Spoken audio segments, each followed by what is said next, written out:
Hello there and welcome back to SSBCrackExams. I am Anuradha and we are going to start with the top 300 most expected questions for the English section for your upcoming AFCAT 2021 examination, right? So in this particularly part 1 of the lecture, we are going to solve some questions based on antonyms and synonyms topic here. But first, let me tell you that if you're preparing for your AFCAT 2021 examination, please subscribe to our AFCAT course where you will get all the video lectures, mock tests, updated syllabus, offline access, rank analysis, study notes, study plans, live classes, and much more. So what you need to do, you need to download our mobile app from the Google Play Store and you can just visit the most powerful AFCAT course that we have and you will find all the important things that you need to learn for cracking the AFCAT examination 2021. Okay, so you can also practice the AFCAT mock test series that we have for your convenience, and like that you need to prepare well for the AFCAT 2021 examination. So if you're looking forward to subscribe to our course, you can use our code warrior10 to get an extra 10% off on not only the AFCAT course 2021 but also for other courses as well. So let's start with the questions now, and we are first going to solve the antonyms here. So let's start solving the antonyms of the word monologue. So this is question number 1, monologue, and you need to find out the antonym of monologue, right? So what is the meaning of monologue? First, you have to know that monologue means when a person is talking to himself or herself but in a loud manner. So only the speaker is present, there is no listener, okay? And the opposite of monologue is dialogue here. And dialogue means when there are two persons present and a conversation is going between the two persons. In other words, in dialogue, there is a speaker and a listener. So here, the opposite or the antonym of monologue is dialogue, which is option C. So option C is our answer. Moving on to the next question, sanctimonious. Okay, what is the meaning of sanctimonious? Sanctimonious is a person who is basically a show off. So obviously if that person is showing off as a superior person than others, obviously to others, therefore he is a proud or an arrogant person, right? So the opposite of sanctimonious therefore is humble, someone who is not showing off his level of superiority to others. So option C, humble, is the antonym or opposite of sanctimonious. Coming to number 3 question, delete, and this is a very easy one. So if you're deleting something, obviously you're removing that particular thing, and so the opposite of delete will be insert. Insert means when you are adding a thing. So option C, insert, is the opposite or antonym of delete. Next word is munificent. Okay, so munificent is someone who is very generous, okay, very liberal. So the opposite of munificent is miserly, someone who is not generous, alright, who is not a very giving person. So therefore, option A is our answer, miserly, which is the opposite or antonym of munificent. Next one is ambiguity, and this is also a very known word to you. Ambiguity is when there is an ambiguity present in something, that means there is no clarity there. Okay, there is a kind of vagueness there. So ambiguity means vagueness, and so the opposite of ambiguity is where there is enough clarity, right? So clarity is the opposite or antonym of ambiguity. So our answer here is option B, clarity. Next word is opaque. When something is opaque, that means that particular thing is not transparent. Okay, so obviously you got the opposite now. The opposite or the antonym of opaque is therefore transparent, which is option C here. So our answer is option C, transparent, which is the opposite or antonym of opaque. Next word is hysteria. Hysteria means when someone is in a very chaotic, very restless mood. In other words, he or she is in a kind of madness or frenzy. So the opposite of hysteria is obviously where there is calmness, and so the calmness or serenity here is the opposite or antonym of hysteria. So our answer therefore is option C. Next one is restive. Again, restive means someone who is restless, who can't sit or stand still in a particular place. So restive is a restless person, and the opposite of restive is again peaceful, which means calm, serene. Okay, so option C is our answer, peaceful, which is the antonym or opposite of restive.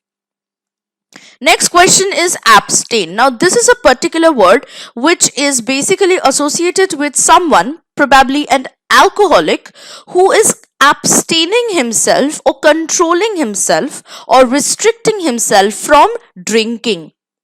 So, opposite of abstain will be someone who is not controlling himself from drinking, who is letting himself to drink. And so the word for that will be indulge. Indulge is the opposite or antonym of abstain here. And so our answer is option A. Next one is catapult. Now catapult is basically a device, and you must have seen something like, this device is something like this, and there is a rope attached to the catapult. Okay, and what you need to do is that you have to put a stone here or something, and you need to just stretch this string backwards, and then you need to just let it go. So what will that catapult do is that it will push that particular thing, that is the stone, forward, and always in an upward motion.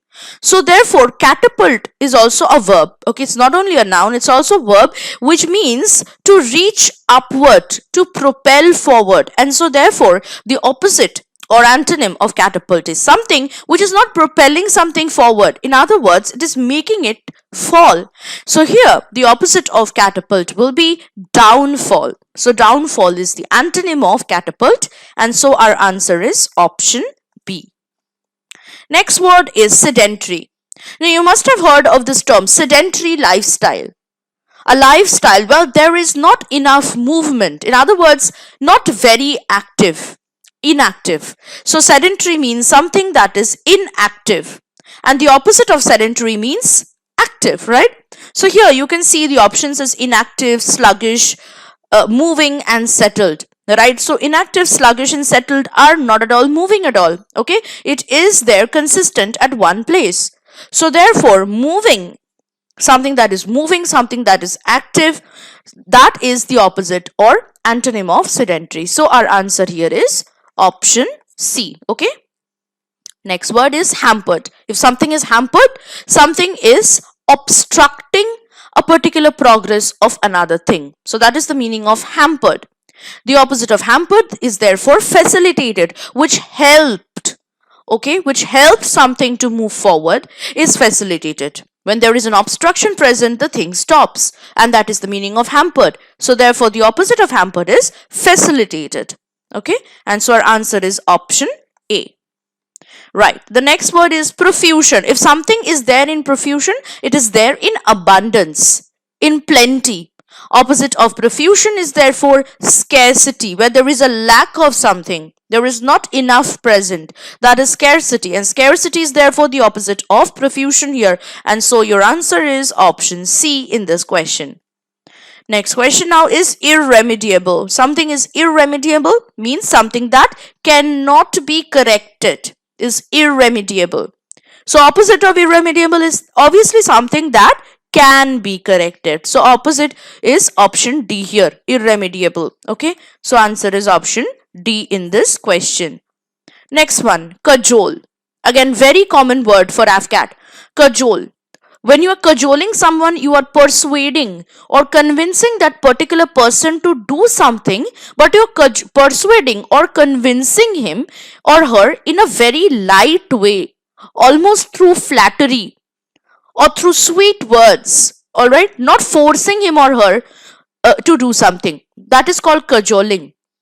So obviously the opposite of cajole here will be bully, and bully means when you're forcing that person to do something. You're not convincing him or her with sweet words or through flattery. You're forcing him to or her to do something. That is called bully, and therefore bully is the antonym or opposite of cajole here, and so your answer is option C in this question.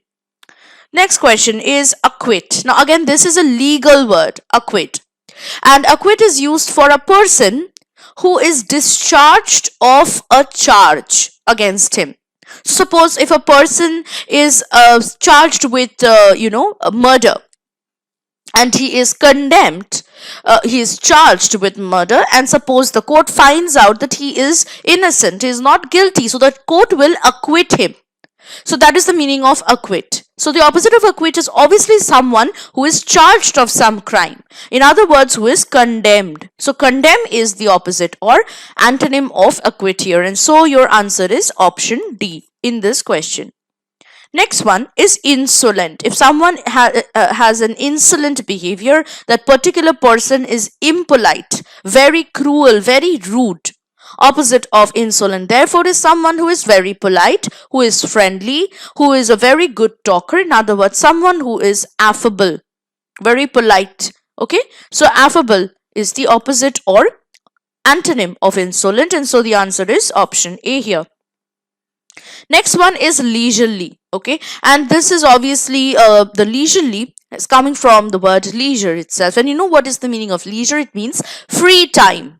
Leisure means free time. Okay, and so something, if you're doing something leisurely, that means you're doing something as if you're doing it in a free time. In other words, very idly, very slowly, very relaxed way. Okay, that is called leisurely. And the opposite of leisurely is obviously hurriedly. When you are not whiling away or idly doing something, you are doing it in a hurried way. Okay, so hurriedly is the opposite of leisurely here, and so the answer is option D. Right, next question is derogatory. If someone is speaking in a derogatory way, that means that particular person is not speaking in a very good way, criticizing, okay, maybe looking upon someone. So that is called derogatory. Opposite of derogatory, therefore, is praising. When you're praising someone, you are obviously saying good things about that person. That is praising. And when you are using derogatory remarks, you are basically criticizing that person, insulting that person in some way. So option C, praising, is the opposite of derogatory here. Next question is ungainly. Okay, ungainly is obviously a person who is very awkward or clumsy, who has no grace, no manners, no etiquette, is an ungainly person. And an opposite of ungainly is obviously graceful, one who is having a lot of grace, very, has a very etiquette, all the etiquettes, all the manners, very polite, very graceful. So graceful is the opposite of ungainly here, and so your answer is option D. Right? Next one is wane. Okay, wane. Wane means something that is declining or growing less. It's called waning. Okay, and the opposite of wane is therefore something that is not growing less. In other words, that is growing more. In other words, swelling. Swelling means to grow more. So swell is the opposite of wane here, which is the antonym. And so option C is our answer for this question. Next question is malice. When you have malice or malice for someone, you are not having very good thoughts about that person. You want to harm that person. You don't want good of that person. That is called malice, hatred. Okay, you don't want good for that person. That is malice. Opposite of malice is obviously when you want the goodwill or the welfare of that person. So goodwill is the opposite of malice. Okay, so goodwill is the opposite here, and so your answer is option D for this question. Next question is predilection. Okay, predilection. Predilection is when you have excessive liking for someone or something. That is called predilection. Obviously, the opposite of predilection will therefore, when you don't have this excessive liking for someone, in other words, you have dislike or hatred for anyone or anything. That is also known as aversion. So aversion is the opposite or antonym of predilection. So your answer here is option C. Next word is melancholy. Again, very common word for Afcat exam. Okay, melancholy means something which is very sad, not very happy. Melancholy means sadness, sorrow. Opposite of melancholy, therefore, is cheerfulness. When they are not sad, when someone is not sad, not sorrowful, cheerfulness, happy. Okay, so cheerfulness is the opposite of melancholy, and your answer is option A here. Next question is cacophonous. If something is cacophonous, it's too noisy, excessively noisy, disturbingly noisy. Opposite of cacophonous, therefore, is something that is not noisy. In other words, silent, no noise at all, complete silence. So silent is the opposite or antonym of cacophonous here, and so your answer is option D. Okay. Next question is mercenary, and I have to find out the antonym of mercenary. Now, mercenary means obviously someone who is very greedy, especially for money. That is called mercenary, who is always grasping for money. That is mercenary. And the opposite of mercenary is someone who is not at all greedy for money. In other words, who is not grasping money but giving off money. And that is also known as generous. When you're liberal, when you're generous, when you're not grasping things but you are, giving them off to people who are in need. So that is called generous. And generous is the opposite or antonym of mercenary here. So here your answer is option B. Okay. Next question is haughtiness. Again, very common word. You all know what is the meaning of haughtiness. Haughtiness means when you are proud. Okay, you are very proud, you are arrogant. That is called haughtiness. And the absolute opposite of haughtiness is abject, when you are not at all proud. That means you are not at all, having the self pride even, or even self dignity. You are actually self abasing. So that is the complete opposite of being proud. You don't have even the self pride. So that is also known as abject. So abject is the opposite or antonym of haughtiness. And therefore your answer here is option D. Next question is meticulous. Meticulous means careful. If you're doing something in meticulous way, you're doing that in a very, very careful way. So that is called meticulous. Obviously the opposite of meticulous is careless. And so option D is our answer, careless, which is the antonym of meticulous. Next question is inequity. Inequity means lack of fairness, inequality, or justice. And so the opposite of inequity is where there is fairness in justice, in other words, law, which gives you fair justice. Okay, and equality before the eyes of law. So law is the antonym of inequity here, and so your answer is option A, right? Next question is modest. Okay, so modest is someone who is very polite, who is very decent. Opposite of modest is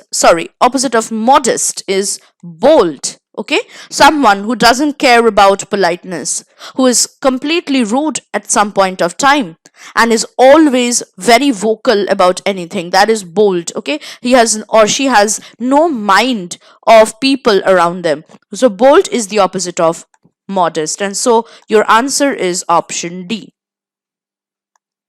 Right, so these were some of the questions that we solved from antonyms or opposites. Right now, we are going to solve some questions based on synonyms. That means you need to find out the meaning of the word in question. So let's start with the first question that we have in this session for synonyms, right?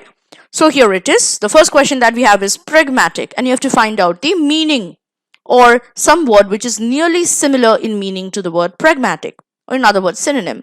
So pragmatic is obviously something that is practical, and anything that is practical is realistic. So realistic is a synonym of pragmatic, and so your answer is option C. Next question is infamy. Infamy means ill-famed, someone who is known for his or her bad quality. Okay, so infamy also means ill fame. In other words, notoriety. Notoriety is also a synonym of infamy. So here answer is option A, notoriety or infamy. Both are the same things. Next question is pristine. If something is pristine, it's pure and new and fresh. So fresh, pure, new are the synonyms of pristine, and so your answer is option A in this question. Next question is colossus. Colossus means something that is huge, gigantic, very big. So huge is the synonym of colossus, and so the answer is option B in this question. Moving on to the next one is sporadic. If something is happening in a sporadic manner, that means that particular thing is happening in an irregular intervals. Okay, sometimes in a very scattered and an isolated sort of way. So sporadic also means being occasional, not regular, but irregular or occasional. So occasional is a synonym of sporadic, and so your answer is option C for this question.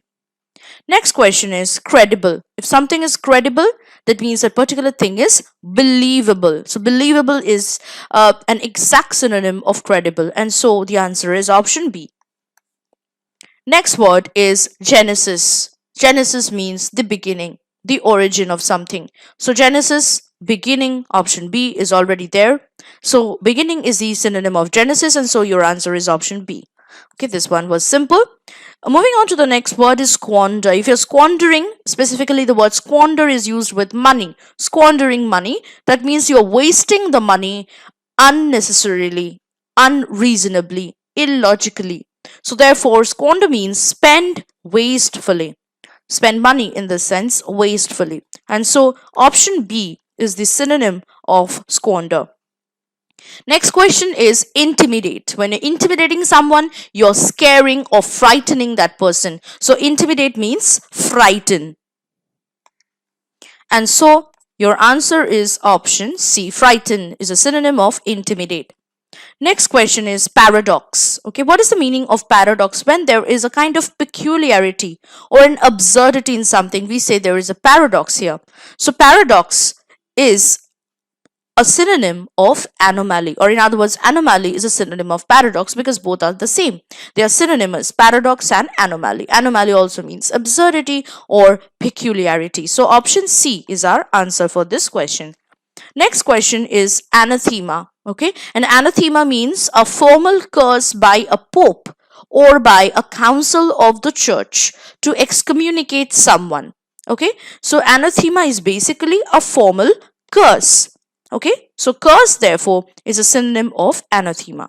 So option D is our answer for this question.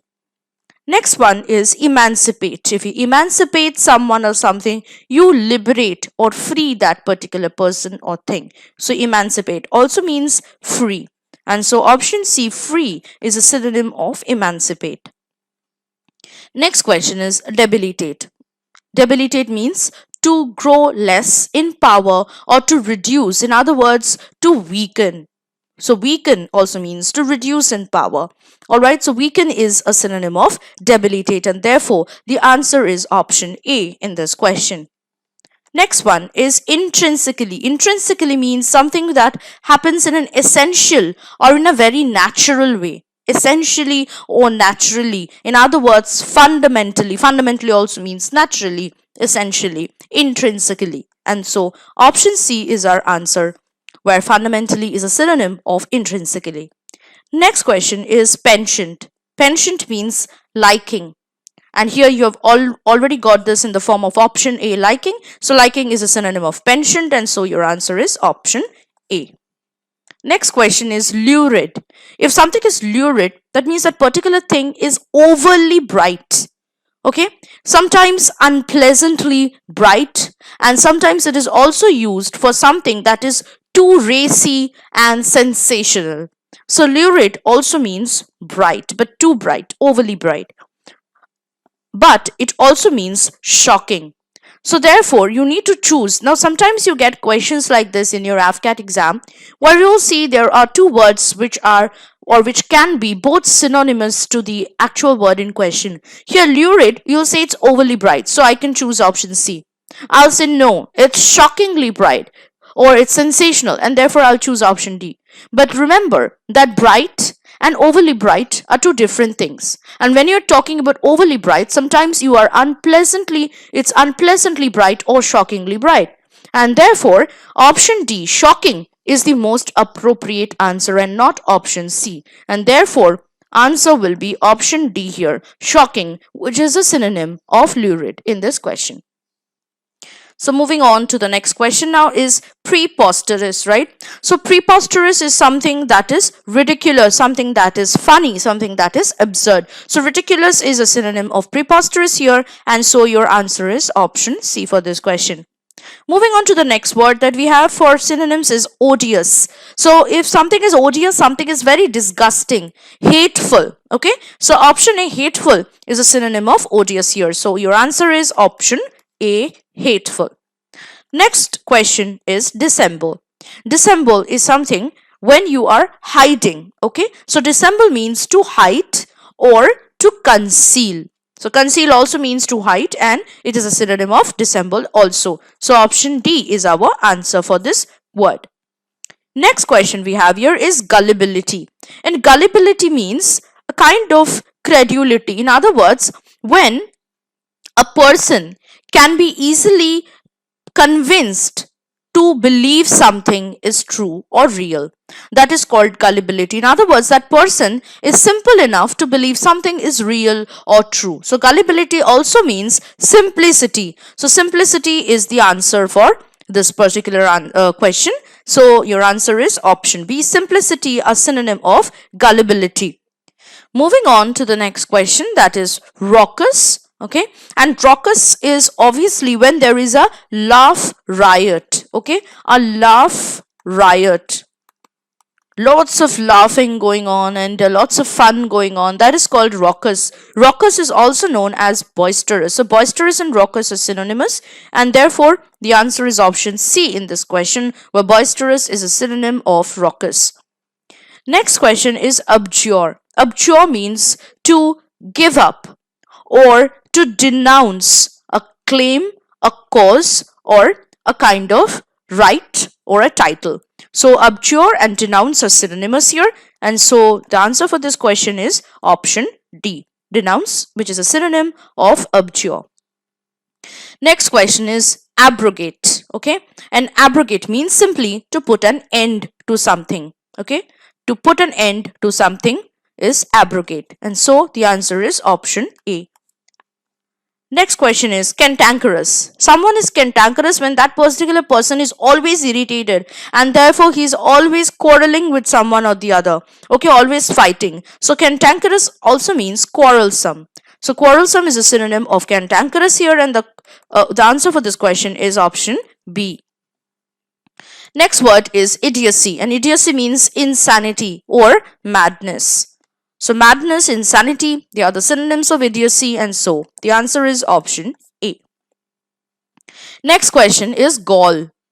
Gall means someone who is too bold. Okay, gall means someone who is too bold, too rude. Okay, so bold is a synonym of gall, and so the answer is option B in this question. Next one is harbinger, and harbinger means a sign or a signal.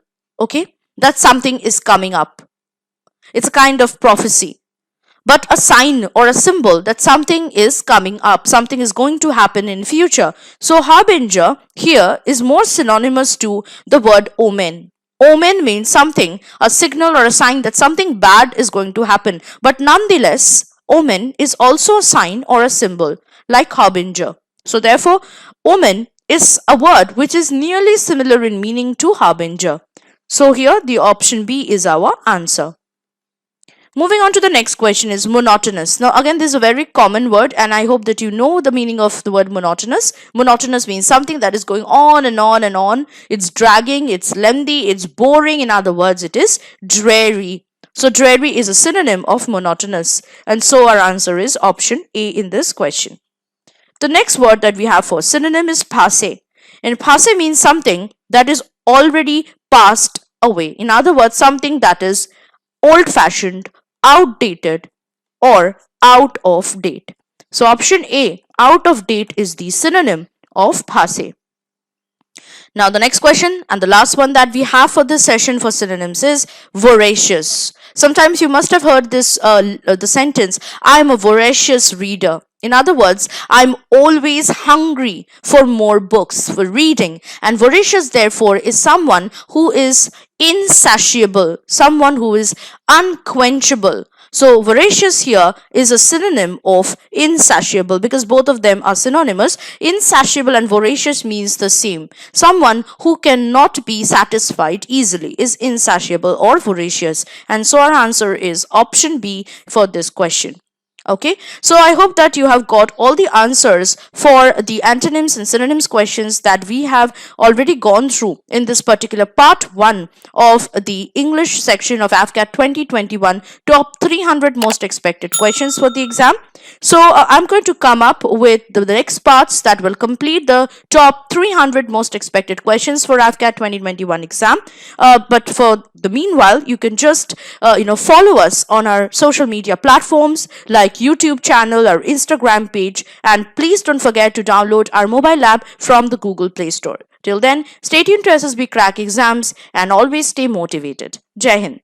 Hey there and welcome back to SSB Crack Exams. I'm Anuradha and I'm back with the part 2 of the English section where we are going to look into the top 300 most expected questions for your Afcat 2021 exam. So in part 1 we have solved some questions based on antonyms and synonyms. In this part 2 of the session then we are going to look into some questions from idioms and phrases and fill in the blanks. So let's start, but before that let me tell you that now if you're preparing for the Afcat examination, you can do so very easily through our help, and you can do that by downloading our mobile app from the Google Play Store and subscribing to the Afcat course, where you will get video lectures, mock tests, updated syllabus, offline access, rank analysis, study notes, study plans, live classes, and much more. So subscribe to the most powerful Afcat course that we have, where you'll find all the important things that you need to learn to crack your Afcat examination. And you can also practice our Afcat mock test series that have been exclusively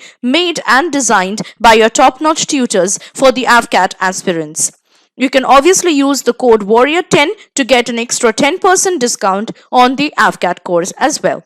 So let's start with the first question that we have here, and this is from the idioms and phrases. So we are going to first look into some questions from idioms and phrases. Here you go with the first question from idioms and phrases, and question number 61 of the 300 question series.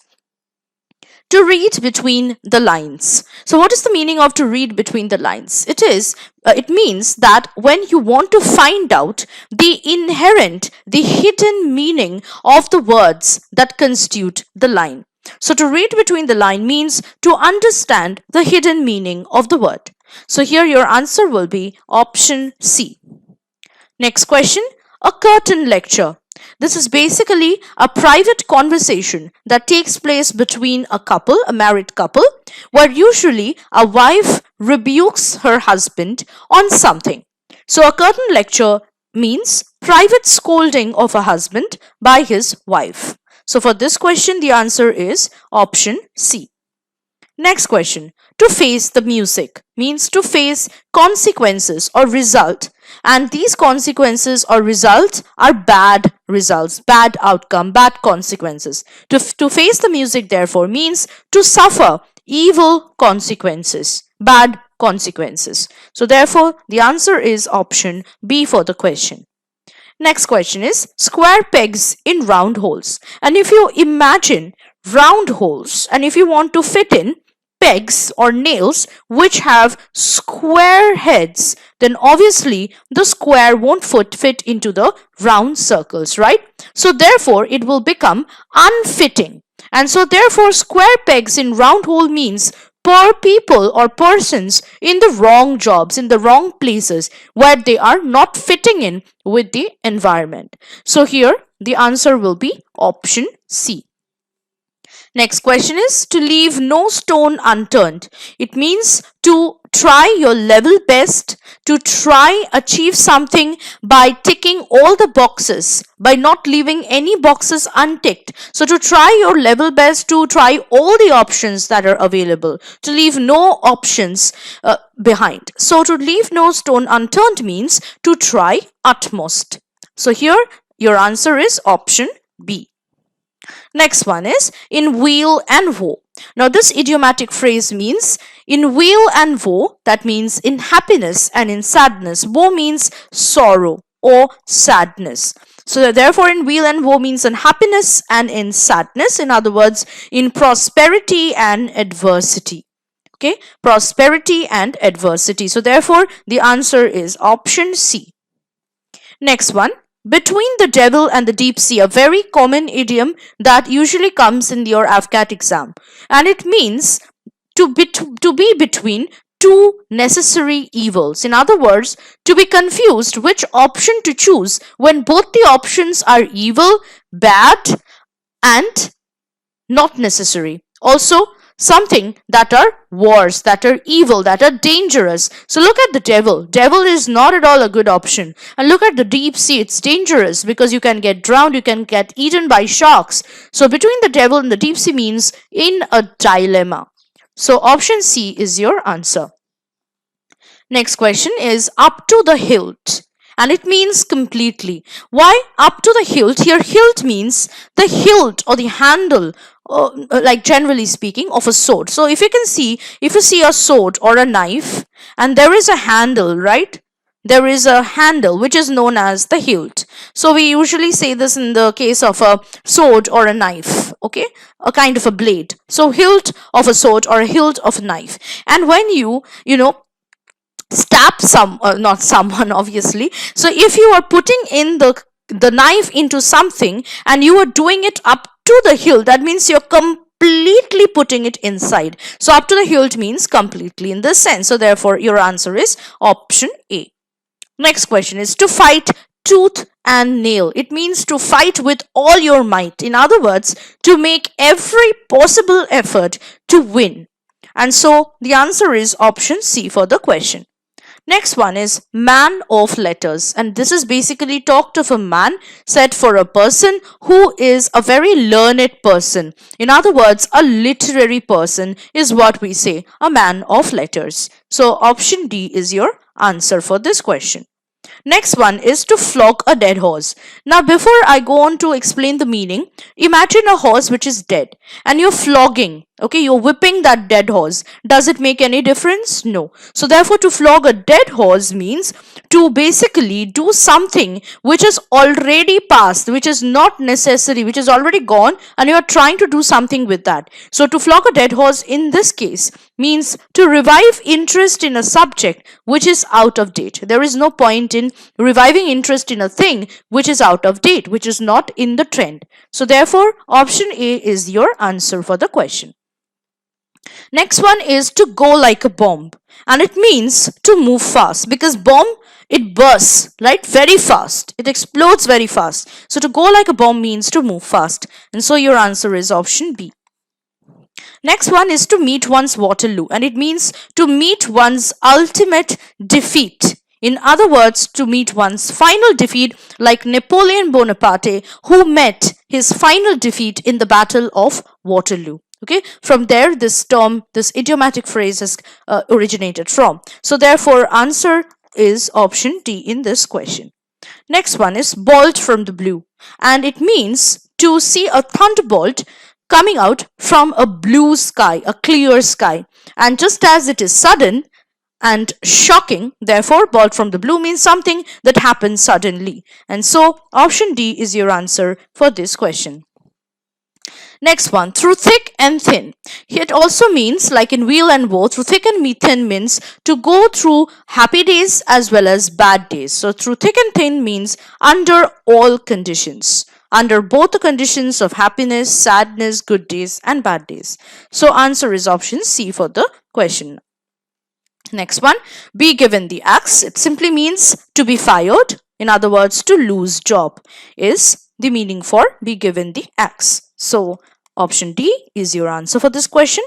Next one is sitting on the fence, and it means to be confused between two opinions. Sitting on the fence. Fence are usually there around a house, sometimes between two properties, two lands or two houses. And if you're sitting on the fence, literally, it means that you're between two houses. You're neither on the house that is on your left nor on the house that is on your right, but you're sitting on the fence. That means you are between two things or two opinions in this case. So between two opinions is the meaning of sitting on the fence, and so option D is your answer.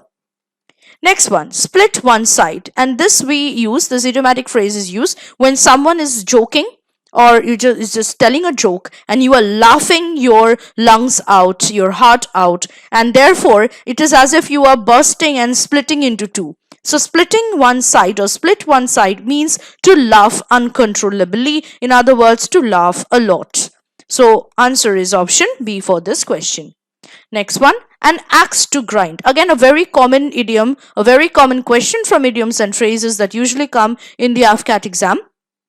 So an axe to grind means you have a very difficult job, and not only a difficult job, but a job which involves your private interests. Okay, your own interest. So an axe to grind, if you have an axe to grind, that means you have something or your private interest to serve. So private ends to serve is the meaning of an axe to grind. So option C is your answer for this question. Moving on to the next question, building castles in the air, and it usually means to make impossible plans. You cannot build castles in the air, right? It has to be on the earth, on the land. You cannot build castles in the air. If you're trying to build castles in the air, you are trying to do something that is impossible. In other words, building castles in the air means making impossible plans, and so option A is your answer for the question. Next one, a hard nut to crack. And if I say something or a work is a hard nut to crack, it means that it is a very difficult problem to solve. So option B, a difficult problem to solve is the answer. It is the meaning of a hard nut to crack. Next one, at the drop of a hat. So if you drop a hat, just as it will drop suddenly, immediately. So at the drop of a hat means willingly and immediately. So if I say that the servant obeys his master's orders at the drop of a hat, that means the servant serves or obeys the orders of his masters immediately and willingly, of course. So willingly and immediately is the meaning of at the drop of a hat. So answer is option B. Next one, from hand to mouth, and it simply means to survive without saving. From hand means when you are working hard by using your hand, that means laboring away, and whatever wages you are earning from your hard labor, you are buying food or you are making or preparing food to eat. All right, so from hand to mouth means to work hard, to earn money by hard labor and then feeding yourself. So from hand to mouth means someone who is surviving without saving anything. He earns only that much amount of money which is needed to eat, okay, in which is needed to feed himself and not die of starvation. So here option C is your answer. Next one, rain cats and dogs, a very common idiomatic phrase we use when it is raining very heavily and we say it's raining cats and dogs. That means it's raining heavily. So rain heavily is the meaning of rain cats and dogs, and your answer is option A. Moving on to the next question, to beat about the bush, again a very common idiomatic phrase. If I say don't beat about the bush, that means I want you to come to the point without going through other points which are not necessary. So to beat about the bush means not to come to the point. Okay, so therefore option A is your answer for this question.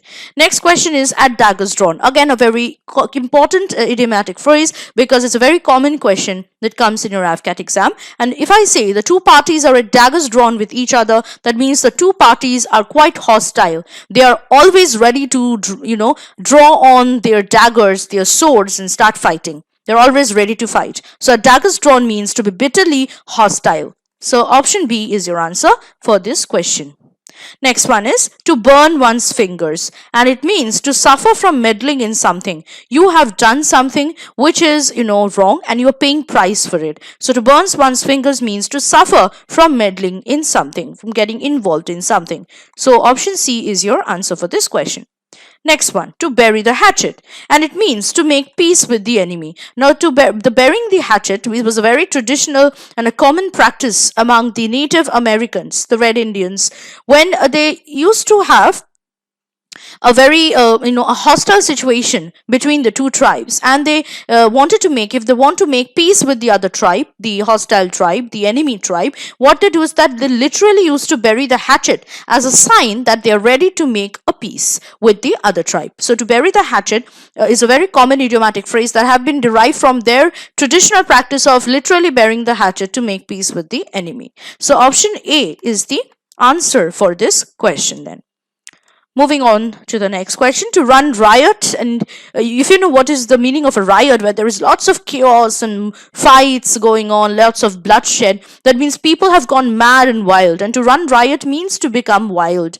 And to run riot therefore means to behave in a wild way, in an undisciplined way. And so option D is your answer for this question.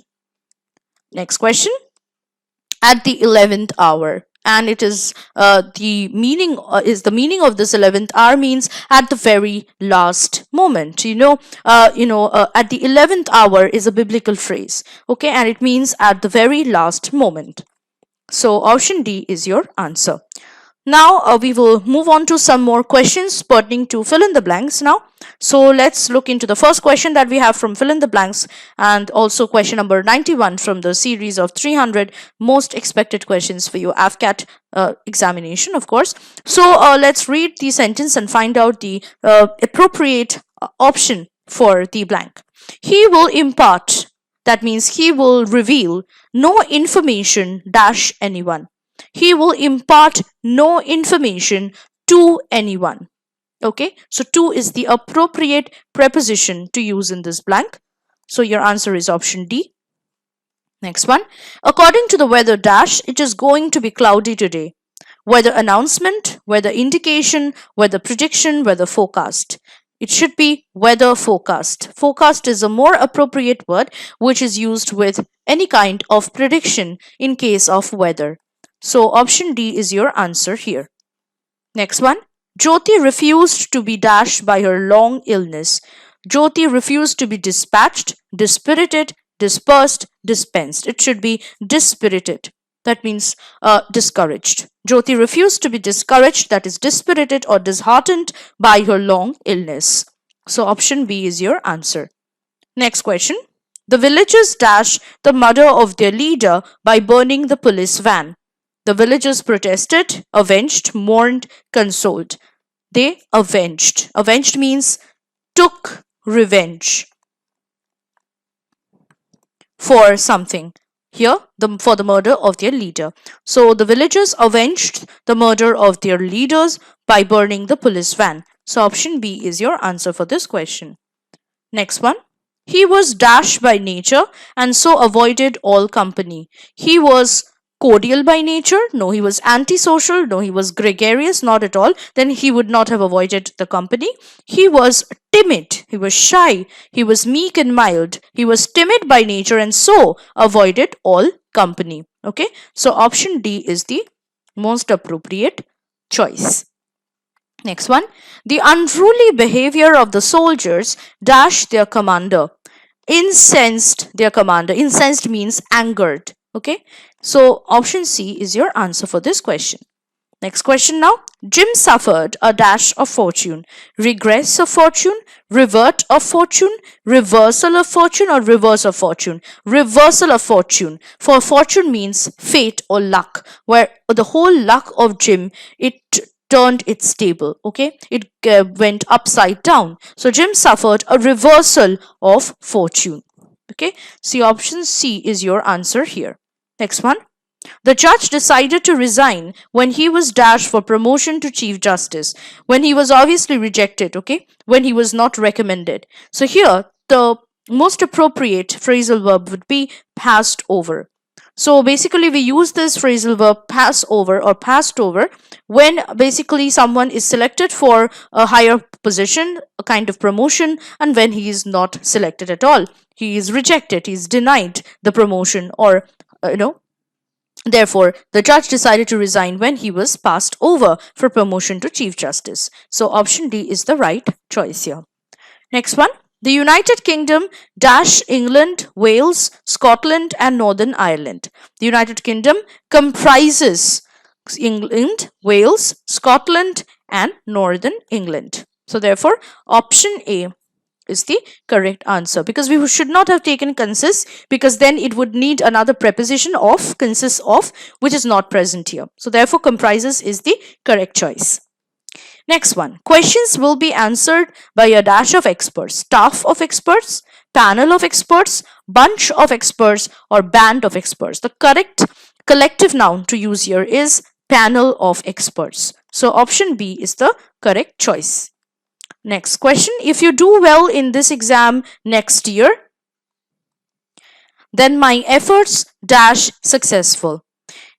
then my efforts will be successful, then my efforts would have been successful, then my efforts has been successful, then my efforts have been successful. It will be successful, because for an if sentence, where the conditional sentence, if you have simple present tense in one part of the sentence, it will obviously be the simple future tense in another part. Here, if you do well, do is a simple present tense verb, right? So therefore, if this is in the first part of the sentence, the second part will obviously have a simple future tense. So will be is the simple future tense that we need to use here. So therefore, option A is the correct choice.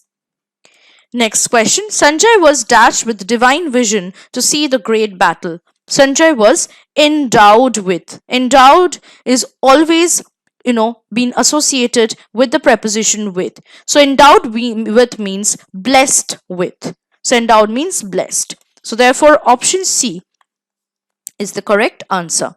Next question. Masked men dash a security van on the motorway. Masked men held up a security van. Held up means to make something delayed. Here, masked men held up a security van on the motorway. So therefore, option A is the correct answer here. Next one. The world is so constructed that if you wish to enjoy its pleasures, you must also dash its pains. So if you wish to enjoy its pleasures, you must also suffer or go through its pains. You must also tolerate or bear its pains. In other words, you must also endure its pains. Endure means to bear, okay, to tolerate. So therefore option D is the correct answer. Next one. The noise of the drum beats dash and frightened the tiger. Pertained and frightened, perplexed and frightened, persisted and frightened, prevented and frightened. No, it should be perplexed and frightened the tiger. Perplexed means baffled or puzzled the tiger. So therefore option B is the correct choice. Next question. Mohini is an independent and innovative thinker. It is best to grant her a good deal of dash with regard to the direction of her research. It is best to grant her a good deal of leverage, a good deal of interest, a good deal of assistance, or a good deal of money. Now, you should always consider with regard to what? Direction of her research. Therefore, it should be, it is best to grant her a good deal of leverage. And what is the meaning of leverage? Leverage means to use that particular thing that someone already has in order to achieve something better or new. So leverage is the appropriate choice here, and so your answer for this question will be option A. Next one. He set up institutions of international famous, no. International renown, no. International reputation, no. But international repute. Repute is a more formal word here and a more appropriate choice. And so option C is the correct answer. The next question now. Due to the rise of new media technology, many people predict newspapers will soon be will soon be outdated. In other words, obsolete. It will not be in existence anymore now. So obsolete means outdated, not in existence. So option A is the correct answer. Next question. We dash not hurry. We have got plenty of time. We would not hurry. We need not hurry. We must not hurry. We should not hurry. The correct verb to use here is we need not hurry. We have got plenty of time. So option B is the correct answer. Next question. Although the two sisters are twins, they look somewhat dash. Now look at the word although. There's a contrast talking about. Although the two sisters are twins, that means although they are twins, that means although they need to be similar looking, but they look somewhat different. They are not alike. They are not similar. So therefore, they are different. They look somewhat different. So option D is the correct answer. Next question. The rank and dash of the party had turned against the leader. The rank and file, the rank and class, the rank and officers, the rank and people. Now this is a very common idiomatic phrase, and the correct one will be the rank and file of the party. So the rank and the file means the common people, the common men. So here option A, file, is the correct answer. Next one. The government will dash all resources to fight poverty. The government will utilize all resources. And how will they utilize? Collect, exploit, harness, or master. It should be harness. Harness means to utilize whatever resources one have at their disposal. So the government will harness all resources. Is the correct answer option C therefore. Next one. After being caught in the act, Rajneesh knew that he was in dash trouble. He was in very serious trouble. So the correct word to use instead of serious here is dire. So dire is the appropriate word to use with the trouble. Dire trouble means serious trouble. So option D is the correct answer for the question. Moving on to the next question, the children dash crackers to celebrate the victory of their team. So you don't fire crackers or shot crackers or release crackers, you burst crackers. So burst is the correct verb to use here. So option A is the correct choice. Next question. Zairian health officials said that 93 people have died dash the Ebola virus so far. That 93 people have died from the Ebola virus. Okay, from the Ebola virus. From is the correct preposition to use here. So option C is the correct choice. Next one. I am dash forward to our picnic scheduled in the next month. I am seeing forward to, I am looking forward to, I am planning forward to, I am thinking forward to. The correct word to use here is I am looking forward to our picnic. Okay, so looking is the correct choice and option B is therefore the answer for the question. Next one. Owing to their unruly behaviors, some members of the cricket team were excluded. Okay, excluded. They were not included in the team, they were excluded. So therefore option A is the correct answer for this question. Moving on to the next one. Lost time is dash again, and what we call time enough always proves little enough. Lost time is found never again. Lost time is find never again. Lost time is never found again. Lost time is never been found again. Which option do you think is the correct one? Well, I know, and you also know which one will be the correct option, and that is option C. Lost time is never found again. So option C is the correct answer for this question. Moving on to the next one. It is not the right dash to ask for my help. I am far too busy even to listen to you. We may say it is not the right time to ask for my help. And here it will be either opportunity, situation, circumstance, or moment. Now, if it's more talking about time, then moment is the correct option. So it is not the right moment to ask for my help. You can also use instead of time. So moment is the correct choice, and therefore your answer for this question will be option D. Now, moving on to the last question for this part 2 of this top 300 most expected question series for AFCAT examination, and for the fill in the blanks question that we have been discussing. This is the last question. Let's discuss this. There were 4 instances when Delhi police gave short shrift to the laws of the land, and indeed to the very constitution they are dash to uphold. They are swear to uphold, they are sworn to uphold, they are swore to uphold, they are firm to uphold. So firm means constant, not needed, not necessary, not appropriate for the blank. Sword is obviously, you know what sword is. It's a weapon. So again, not at all relevant. You must be confused between swear and sworn. Now look at the verb are. Are dash to uphold. Are, and then you need to use a verb. And it should not be a main verb. It will obviously be the past participle of the verb, right?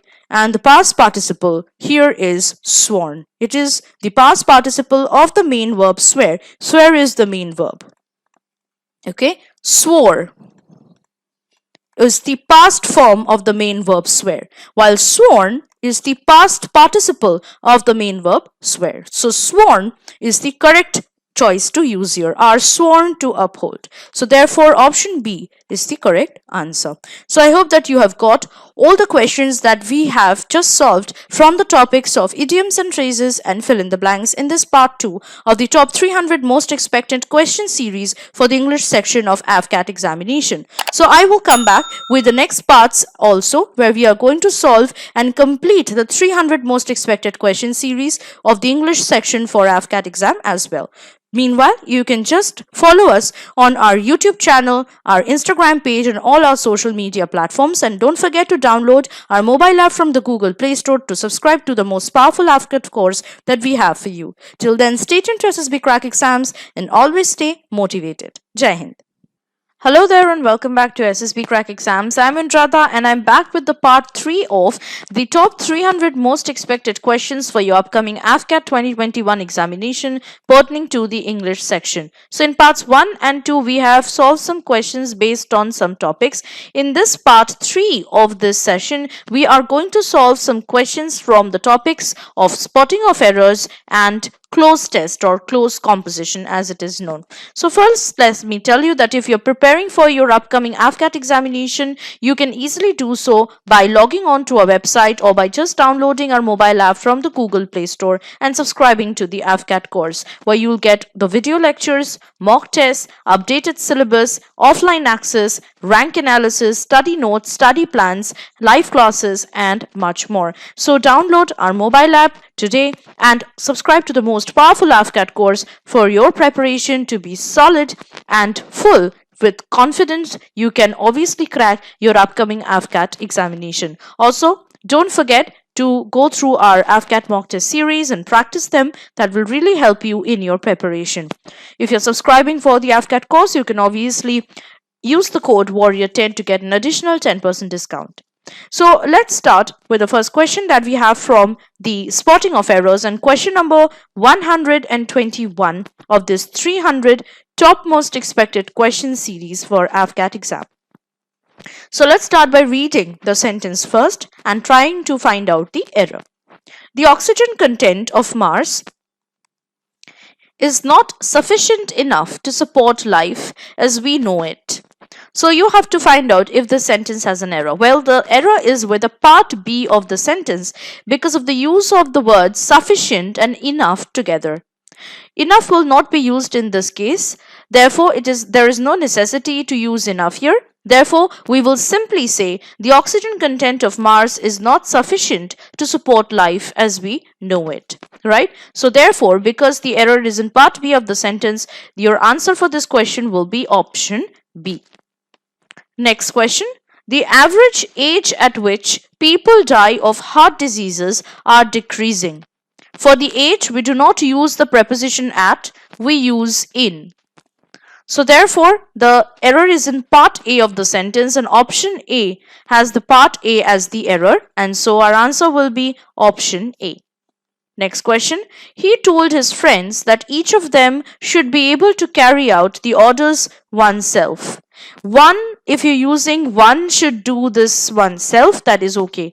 But when he's telling his friends that each of them should be able to carry out the order, we will use them as himself, because each of his friends have been told this, and because the gender is not specified here, we will take the usual masculine gender and use it as himself. So part C of this sentence is having the error, so your answer will be option C.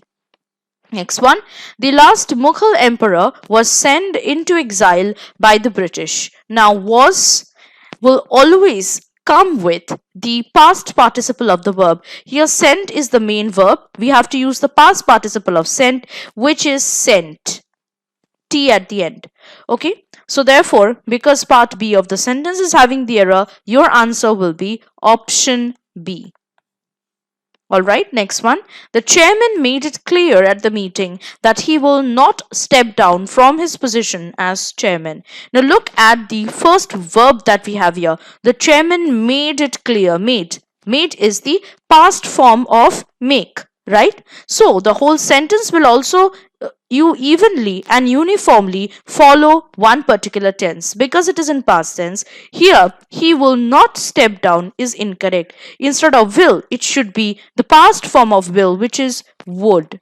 He would not step down from his position as chairman. So because part B of the sentence is having the error, so your answer will be option B. Next one. We shan't invite them, won't we? We shan't invite them, won't we? The error is with the question tag. The question tag always follows the verb as well as the pronoun of the main sentence. The main sentence is we shan't invite them. Now what is the verb here? Shan't is actually short form for shall not, while the pronoun is we. It's okay that the question tag is having we, but look at this one.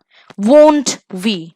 Okay, now here when the main sentence, which is we shan't invite them, is in this case, when the main sentence is in negative sense, the question tag will be positive.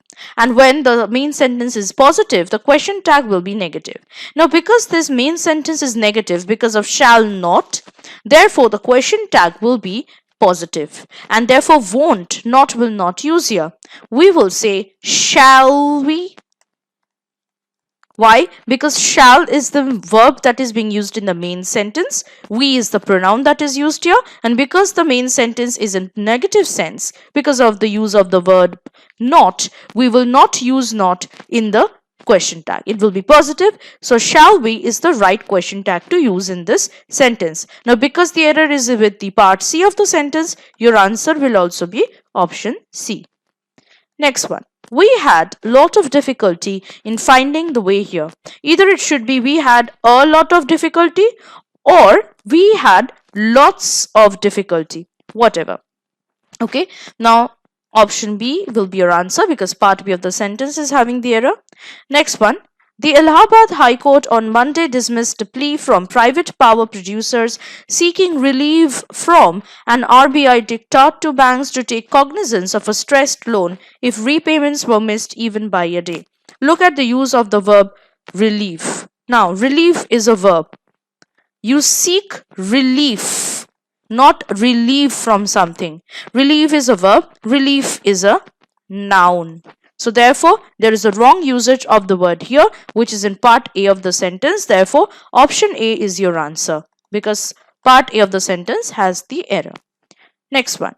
Part of the research program involved interviewing teenagers in inner city areas. It should be in the inner areas of the city. Okay. So option C will be your answer because clearly, part C of the sentence contains the error. Next one, he is one of those students who comes late regularly. Now here, many of these students say that who, which is a relative pronoun, denotes he. But no, that is not the case. Here, who denotes those students. Okay, therefore, the verb will also be plural verb. Here comes is the third person singular verb. Therefore, the plural verb come will be used here. Who come late regularly. So, option C is your answer because part C of the sentence contains the error. Next one.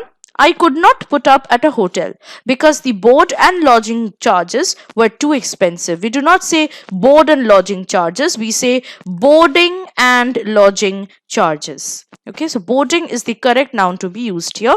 Option B is your answer because part B of the sentence contains the error. Next one. This child was run over with a private bus. No, it should be this child was run over by a private bus, not with. By a private bus.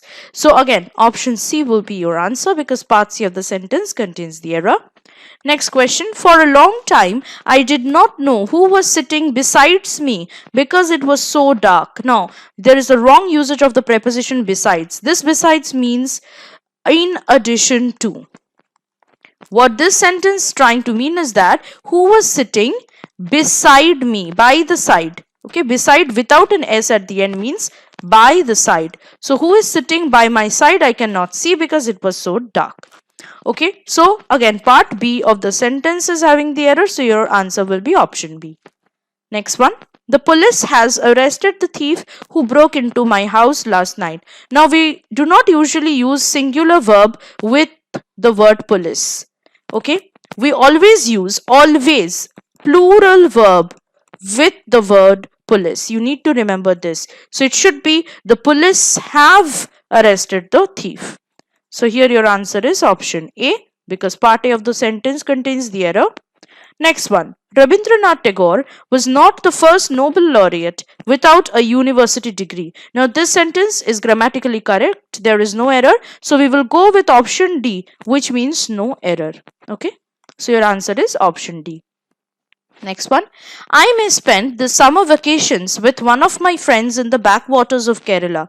Now usually when you are spending vacation, you do not spend vacations. That means it should contain summer vacation, winter vacation, and so on. Usually, whatever days of holidays you get in summer, we call that summer vacation without an S.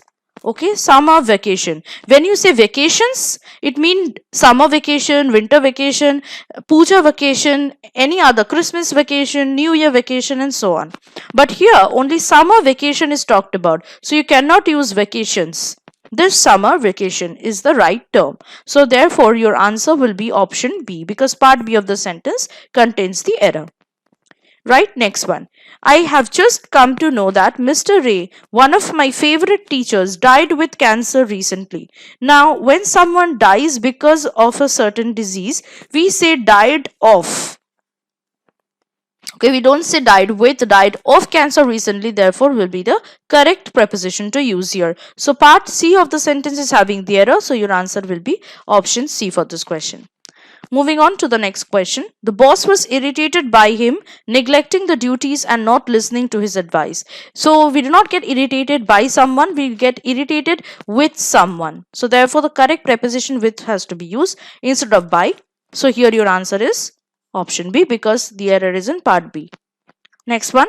Many persons must have read The Arabian Nights, which is very interesting. Now again this sentence have no error. It is grammatically correct. So your answer will be no error, which is option D. Next question. Each of the three beggars were asking for more food to eat.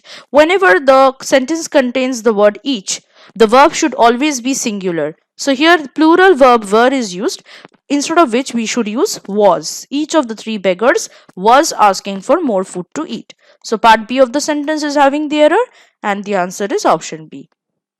Next one. We should make green vegetables an essential part of our daily diet, shouldn't we? We should make green vegetables an essential part of our daily diet, shouldn't we? Absolutely correct sentence. So again your answer is option D, which means no error. Next one. My brother sent 2 pairs of shoe from America. Now look at the number of pairs, 2. So therefore it should be 2 pairs of shoes. Okay, plural form of the word shoe has to be used. So your answer is option C, because part C is having the error here. Next one. Just as he was driving along the road, a bus pulled up and the driver asked him if he has seen a briefcase on the road. Look at the tense of the sentence here. Just as he was driving along the road, a bus pulled up and the driver asked him. Was, pulled, asked, they're all in past tense. Suddenly it becomes he has seen. Present tense. So this is incorrect. It should be past tense also, and therefore instead of has it should be he had seen a briefcase on the road. So option C is your answer, because part C of the sentence here has the error. Next, the young boy said that he neither liked me nor my wife. Now, whenever you're using neither nor, it should take up the subject concerned immediately after them. In other words, here it is incorrect. The correct sentence should be the young boy said that he liked neither me nor my wife. Okay, so neither should come just before me, who's the subject of concern here, nor, and then immediately my wife. Okay, so here option C is your answer, because part C of the sentence is having this error here. Next one. Experience has taught me not to ignore any man high or low, not to ignore anything great or small. Now here it should be not to ignore any man high or low, and here it should be and or as well as not to ignore anything great or small. So this conjunction is missing after the part B. Therefore option C is your answer here. Okay, because part C of the sentence contains the error. Next one. He was congratulated for his success in the 100-meter race. You're not congratulated for something, you're congratulated on something. So the correct preposition to use with congratulate is on. So here the answer will be option B, because part B of the sentence contains the error. Next one. I have spent most of my money, so I can travel only by bus. Here, before most, always, the article the should be used. So it should be I have spent the most of my money. So here option B will be your answer because part B of the sentence contains the error. Next question. The municipality is going to build a new school near the park. Now, whenever you're using the infinitive to, it should always be followed by the main verb. Here, built is the past form of the main verb build. Therefore, it is incorrect. You should use the main verb, which is build. Okay, with a D at the end. So here, option B is your answer because part B of the sentence is incorrect here.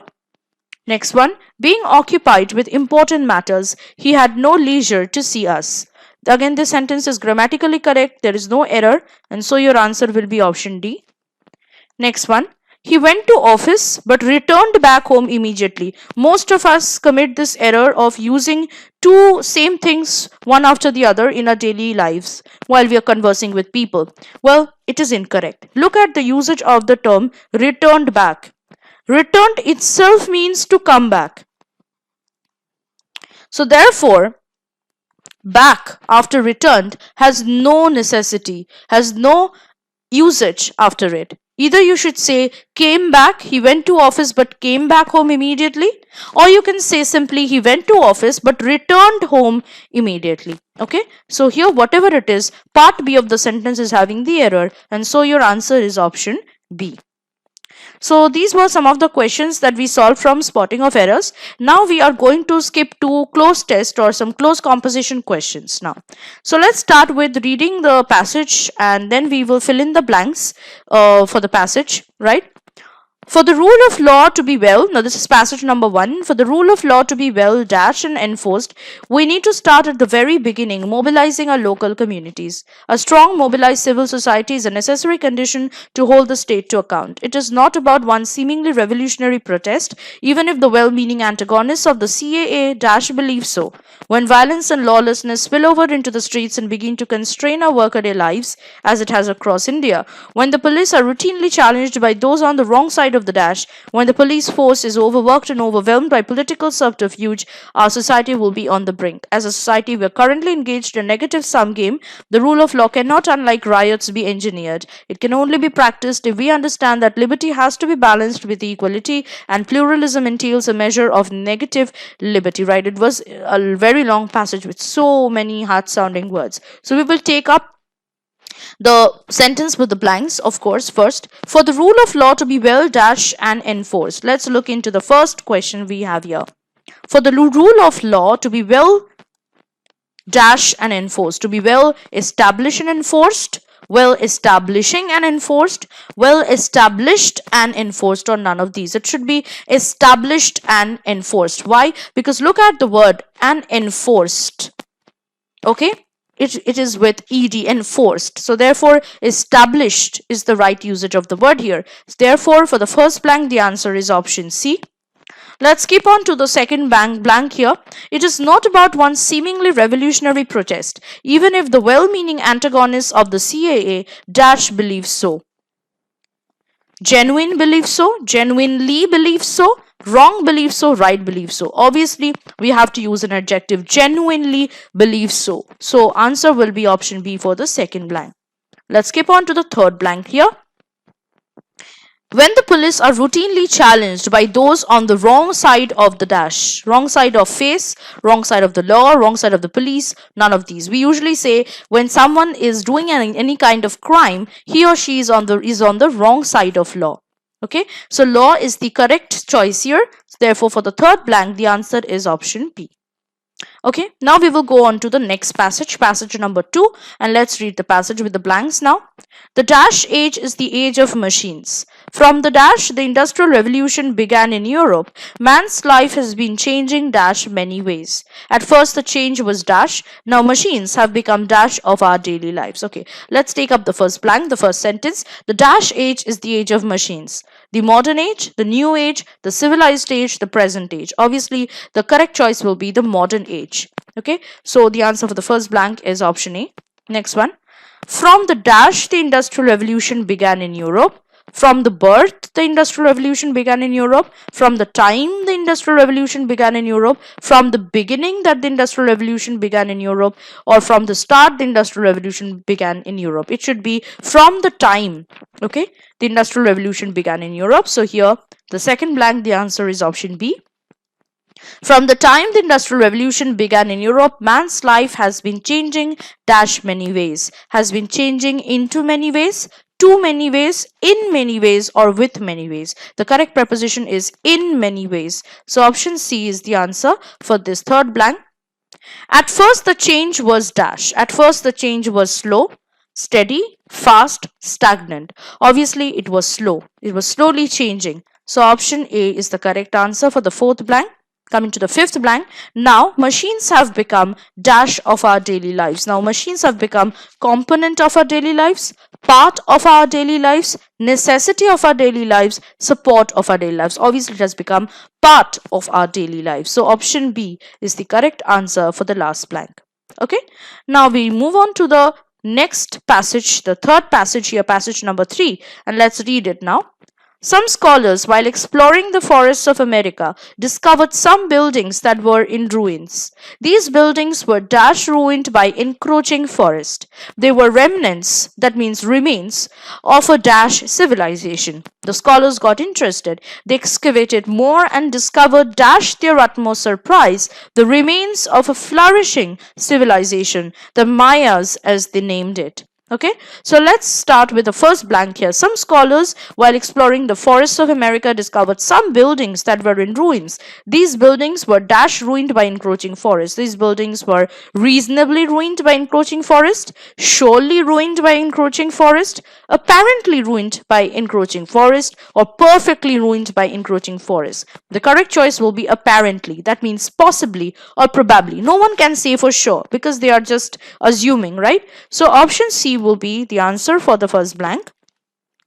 These buildings were apparently ruined by encroaching forest. Let's look on to the second blank. They were remnants of a dash civilization. They were remnants of a great civilization, of invisible civilization. Now look here, for invisible, because it starts with the vowel I, the article that will precede it should be an, but it is not there in the passage. It is a, so therefore invisible will not be applied here. Then a static civilization. Static means obviously constant, that has no progress. And again, ordinary again begins with the vowel sound O, so therefore again an ordinary will be the correct one. But again in passage we have the article a, so ordinary will also not be applicable here. And static means that which didn't have any progress, so it is not obviously the correct choice. The correct choice is a great civilization. So your answer for the second blank will be option A, great. Okay, remnants of a great civilization. The scholars got interested, they excavated more and discovered dash their utmost surprise. The correct preposition I'll say is to. At their utmost surprise, no. For their utmost surprise, no. By their utmost surprise, no. But to their utmost surprise. Okay, so option D is the correct one. The remains of a flourishing civilization, the Mayas as they named it. Okay, now we are going to move on to the fourth passage, or passage number 4 here. We'll read the passage again. In tropical countries, certain crops are grown dash the year. These countries have dash rainfall for the crops. They also have plenty of sunshine, what dash the crops. More food than is dash can be grown in these places. But there are other countries in the world where it is dash to grow crops. So in tropical countries, it is quite easy to grow the crops, right? So whatever we can make out of this passage. And certain crops are grown dash the year, obviously throughout the year. Okay, so here you can see along the year, no. Over the year, no. Across the year, no. But throughout will be the correct word to use here. So option C is the correct answer for the first blank. Moving on to the second blank. These countries have dash rainfall for the crops. Obviously, if the crops are growing all around the year, then they have abundant rainfall. So here, let's find it out. Sufficient, little, plenty, inadequate. Obviously, it should have sufficient rainfall. Okay, enough. So therefore, option A is the correct answer for the second blank. They also have plenty of sunshine. What dash the crops? Opens the crops, gathers the crops, destroys the crops, ripens the crops. Okay, this is the correct word, ripens. So answer is option D for this blank. More food than is dash can be grown in these places. More food than is cooked, than is required, than is planted, that is used. Obviously, than is required, than is needed. okay, grows in these places. But there are other countries in the world where it is dash to grow crops, where it is quite difficult to grow crops. So option A is the correct answer for the last blank. Alright, now we'll move on to the next passage, passage number 5. Now let's read it. At the time, the White House was as serene as a resort hotel out of season. The corridors were dash in the various offices. Dash grey men on waistcoats talked to one another in low-pitched voices. The only color or color, curiously enough, was provided by President Eisenhower himself. Apparently, his dash was easily set off. He scowled when he dashed the corridors. Okay, so we will start with the first blank. At the time, the White House was as serene as a resort hotel out of season. The corridors were dash in the various offices. The corridors were striking, hollow, empty, white. Because it was all serene and peaceful and calm and silent, we can go with option C, that is empty, and that is why there was silence everywhere. So for the first blank, the answer is option C. Dash grey men on waistcoats talk to one another in low-pitched voices. Dash grey men, quiet grey men, faded grey men, loud grey men, stentorian grey men. No, it should be quiet grey men. Grey men means old men here. So option A is the answer. Quiet grey men on waistcoats talk to one another in low-pitched voices. The only color or color means anger obviously, curiously enough was provided by President Eisenhower himself. Apparently his dash was easily set off. His laughter was easily set off, his curiosity was easily set off, his humor was easily set off, or his temper was easily set off. So usually temper or anger gets set off easily. So therefore option D is the correct choice here.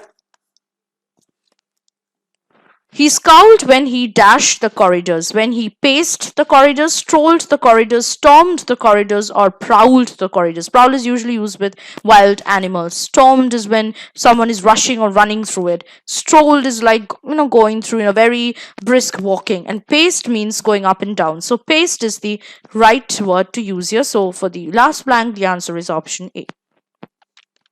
Let's go on to the next passage, passage 6. And let's read the passage.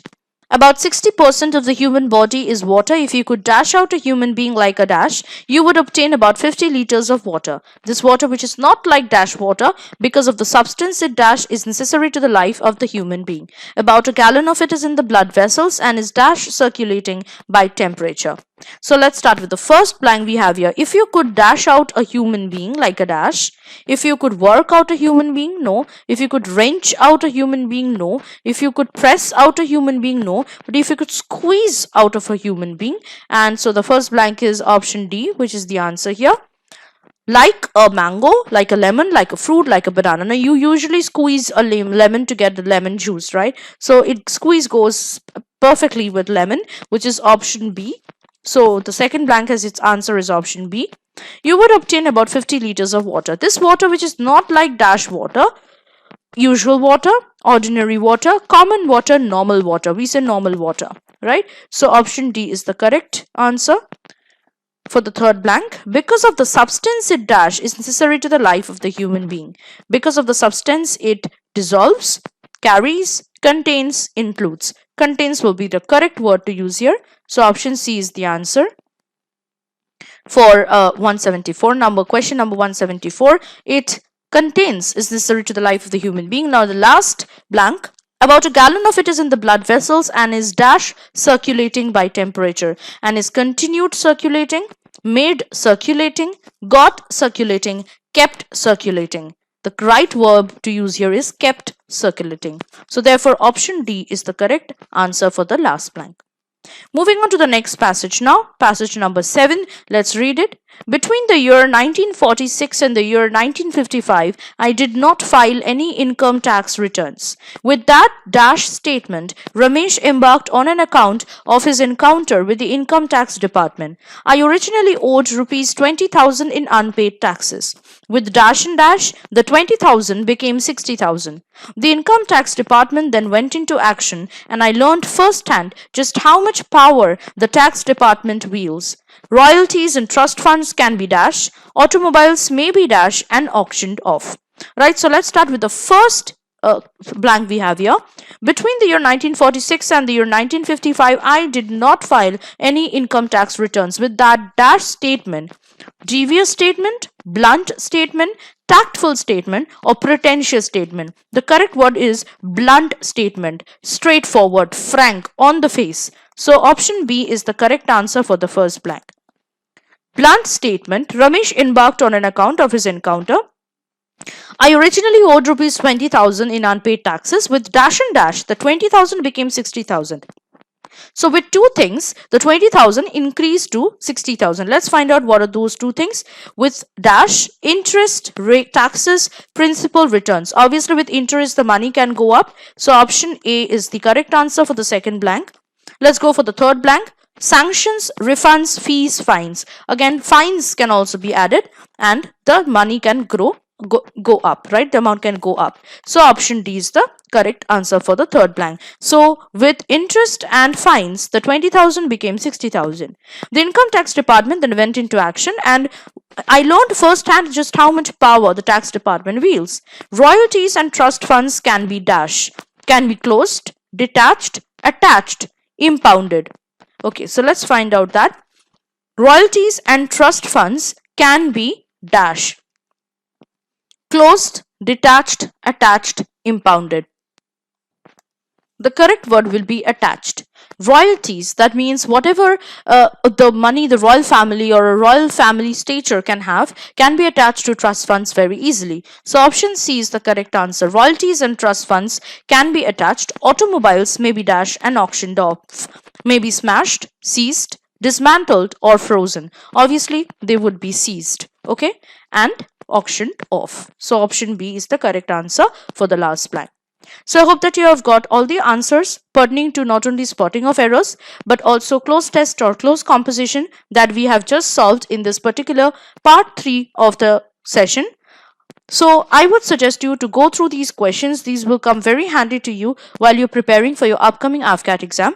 I would suggest you to also do not forget to subscribe to our channels on social media platforms like on YouTube channel, our Instagram page, and so on. And also don't forget to download our mobile app and subscribe to the most powerful AFCAT course that we have for you. Till then, stay tuned to SSB Crack Exams and always stay motivated and wait for my next parts of the lectures where I will come back and solve the top 300 most expected questions pertaining to the English section of your upcoming AFCAT exam. Jai Hind. Hello and welcome back to SSB Crack Exams. I am Anuradha and I am back with a part 4 of the top 300 most expected questions for your upcoming AFCAT 2021 exam pertaining to the English section. So in this part we are going to solve some questions based on the topic of comprehension. But before I begin with the question, let me tell you that now if you're preparing for the AFCAT examination, you can do so very easily at the comfort of your home by just downloading our mobile app from the Google Play Store and then subscribing to our AFCAT course, where you'll get all the video lectures, mock tests, updated syllabus, offline access, rank analysis, study notes, study plans, live classes, and much more. So quickly subscribe to the most powerful AFCAT course, and also don't forget to practice our AFCAT mock test series, which have been exclusively designed by our top-notch tutors, keeping in mind all the recent additions and trends of the AFCAT exam syllabus. Also don't forget to use the code Warrior10 to get the additional discount on the course. So let's start with the passage number 1 that we have here. Let's read it and then one by one we will find the answers for the passages. My brother David was always close to our grandmother. Both of them shared a love of Mother Nature and of food that they had grown themselves. Whenever his schedule permitted, he would drop in for a short visit and a cup of coffee. One day when he found no one home, he left a chunk of dirt on her porch. This started what was later to be known as his calling card. Grandmother would come home occasionally and instantly know that Dave had been by when she spotted the chunk of dirt on her porch. Although grandmother had a poor upbringing in Italy, she managed to do well in the United States. She was always healthy and independent and enjoyed a fulfilling life. Recently, she had a stroke and died. Everyone was saddened by her death. David was disconsolate. His lifelong friend was now gone. So let's start with the questions for this passage. Which of the following is the synonym of the word upbringing? Devastated, hilarious, raising, or surrounding? It is option C, raising. Okay. Next one. The adjective form of the word saddened is sadly, sad, suddenly, sudden. It is option B, sad. So your answer is option B here. Next one. What was condition of grandmother earlier? Rich in Italy but poor in the United States? In the United States but is now in Italy? Poor earlier but became rich later on? Rich earlier but now poor. It is option C. Next one. Grandmother enjoyed a dash life. Healthy but sickly, good and healthy, rich but sickly, poor and healthy. It is option B. Good and healthy life. Next one. Grandmother's death made everyone sad, including David, disconsolate, excluding David, happy and disconsolate, sad, excluding David. It is sad, including David. So your answer is option A. Let's go on to the next passage. Passage 2. A pioneering scheme has been started recently in Southampton on England's south coast to educate motorists who have been convicted of drunken driving. The penalty for drunken driving might be the loss of a driving license and a heavy fine. But under the new scheme, convicted drivers do not pay the fine. Instead, they have to attend 8 training sessions, one a week, organized by the local authority probation service. Designed to demonstrate the damage alcohol can do, the scheme was devised by senior probation officer John Cook. He said about a quarter of the people who came to him had a drinking problem, but had not realized how much they were drinking. One way of getting the message across was to make the drivers pour out their usual ration of alcohol and then measure it. Almost everyone pours out not a single measure, but a double at least. An example of how easy it is to have more than just one drink and to encourage other people to do the same. The instructors on the course are giving clinical evidence of the effects of alcohol on the body and brain. The sober truth is that drinking badly affects driving skills, although the drinker might like to believe otherwise. Now let's look into the questions. The Southampton scheme requires convicted drivers to pay a heavy fine, to attend 8 driving sessions once a week, to undergo a probation service, to surrender their driving license. It will be option B. Okay, next one. John Cook devised the scheme as a demonstration technique for driving to demonstrate the harmful effects of alcohol, to show that Southampton was concerned about drivers, to prove that alcohol does influence driving. It is option B. To demonstrate the harmful effects of alcohol. Next one. The problem with a quarter of the people who went to John Cook was that they did not want to stop drinking, were unaware of the fact that they could get drunk, would not admit that they had a drinking problem, did not know how much they were drinking. It is option D. Did not know how much they were drinking. Next question. Most drivers start off with at least a double measure, a single measure, a little less than a single measure, 2 doubles. It is a double measure, which is option A. Next one. The truth is that alcohol does not affect the body but only the brain, affects only the brain, affects the body and the brain, has no effect on the body or the brain. It is option C. Affects the body and the brain. Let's go on to the next passage. Passage number 3. In the world, we have made health an end in itself. We have forgotten that health is really a means to enable a person to do his work and to do it well. A lot of modern medicine is concerned with promotion of good health. Many patients as well as many physicians pay very little attention to health. But very much attention to health makes some people imagine that they are ill. Our great concern with health is shown by the medical columns in newspaper, the health articles in popular magazines, and the popularity of the television program and all those books on medicine we talk about health all the time. Yet for the most only result is more people with imaginary illnesses. The healthy man should not be wasting any time talking about health. He should be using health for work, the work he does, and the work that good health makes possible. Okay, so let's look into the questions for this passage now. Modern medicine is primarily concerned with promotion of good health, people suffering from imaginary illnesses, people suffering from real illnesses, increased efficiency in work. It is option A, promotion of good health. Next question. A healthy man should be concerned with his work which good health makes possible, looking after his health which makes work possible, talking about health. It is option C. His health which makes work possible.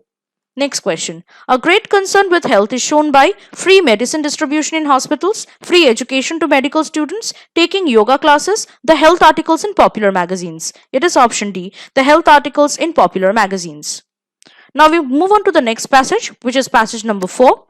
To avoid the various foolish opinions to which mankind are prone, no superhuman brain is required. A few simple rules will keep you free, not from all errors, but from silly errors. If the matter is one that can be settled by observation, make the observation yourself. Aristotle could have avoided the mistake of thinking that women have fewer teeth than men by the simple device of asking Mrs. Aristotle to keep her mouth open while he counted. Thinking that you know when in fact you do not is a bad mistake, to which we are all prone. I believe myself that hedgehogs eat black beetles. sense because I have been told that they do. But if I were writing a book on the habits of hedgehogs, I should not commit myself until I had seen one enjoying this diet. Aristotle, however, was less cautious. Ancient and medieval writers knew all about unicorns and salamanders. Not one of them thought it necessary to avoid dogmatic statements about them because he had never seen one of them. Now let's look into the questions for this passage. The author portrays mankind as superhuman, by and large ignorant, intelligent, or ancient. It is option B, by and large ignorant. Next question.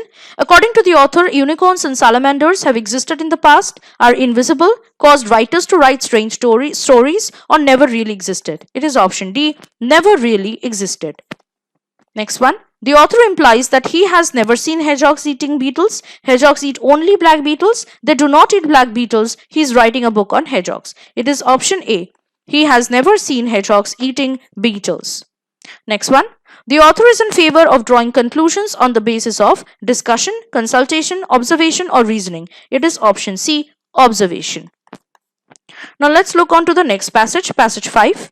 We stand poised precariously and challengingly on the razor's edge of destiny. We are now at the mercy of atom bombs and the like which would destroy us completely if we fail to control them wisely. And wisdom in this crisis means sensitiveness to the basic values of life. It means a vivid realization that we are literally living in one world where we must either swim together or sink together. We cannot afford to tamper with man's single-minded loyalty to peace and international understanding. That anyone who does it is a traitor not only to man's past and present, but also to his future because he is mortgaging the destiny of unborn generations. Now let's look into the questions for this passage. From the tone and style of the passage, it appears that the writer is a prose writer with a fascination for images and metaphors, a humanist with a clear foresight, a traitor who wishes to mortgage the destiny of future generations, or unaware of the global power situation. It is option B, a humanist with a clear foresight. Next question. The best way to escape complete annihilation in an atomic war is to work for international understanding and harmony, invent more powerful weapons, turn to religion, ban nuclear weapons. It is ban nuclear weapons, so option D is the answer. Next question. The phrase razor's edge of destiny means or an enigma that cuts through the pattern of life like the edge of a razor, critical situation that foreordains the future, sharp line of division that marks the alternative courses of action in the future, destiny with sharp edges. It is option B, critical situation that foreordains the future. Next question. According to the writer, wisdom on the razor's edge of destiny means awareness that we stand poised precariously on the razor's edge of destiny, determination to ban nuclear weapons, responsibility to the unborn generations, or awareness of the basic values of life. It is option D, awareness of the basic values of life. Next question. The author is concerned about the threat of nuclear weapons because he feels that a nuclear war will destroy human civilization. All countries are interlinked and one cannot escape the consequences of what happens to another country. The world is on the brink of disaster. His country is threatened by a nuclear war. It is option A. A nuclear war will destroy human civilization. Now let's move on to the next passage, passage number 6. A recent investigation by scientists at the USA Geological Survey shows that strange animal behavior might help predict future earthquakes.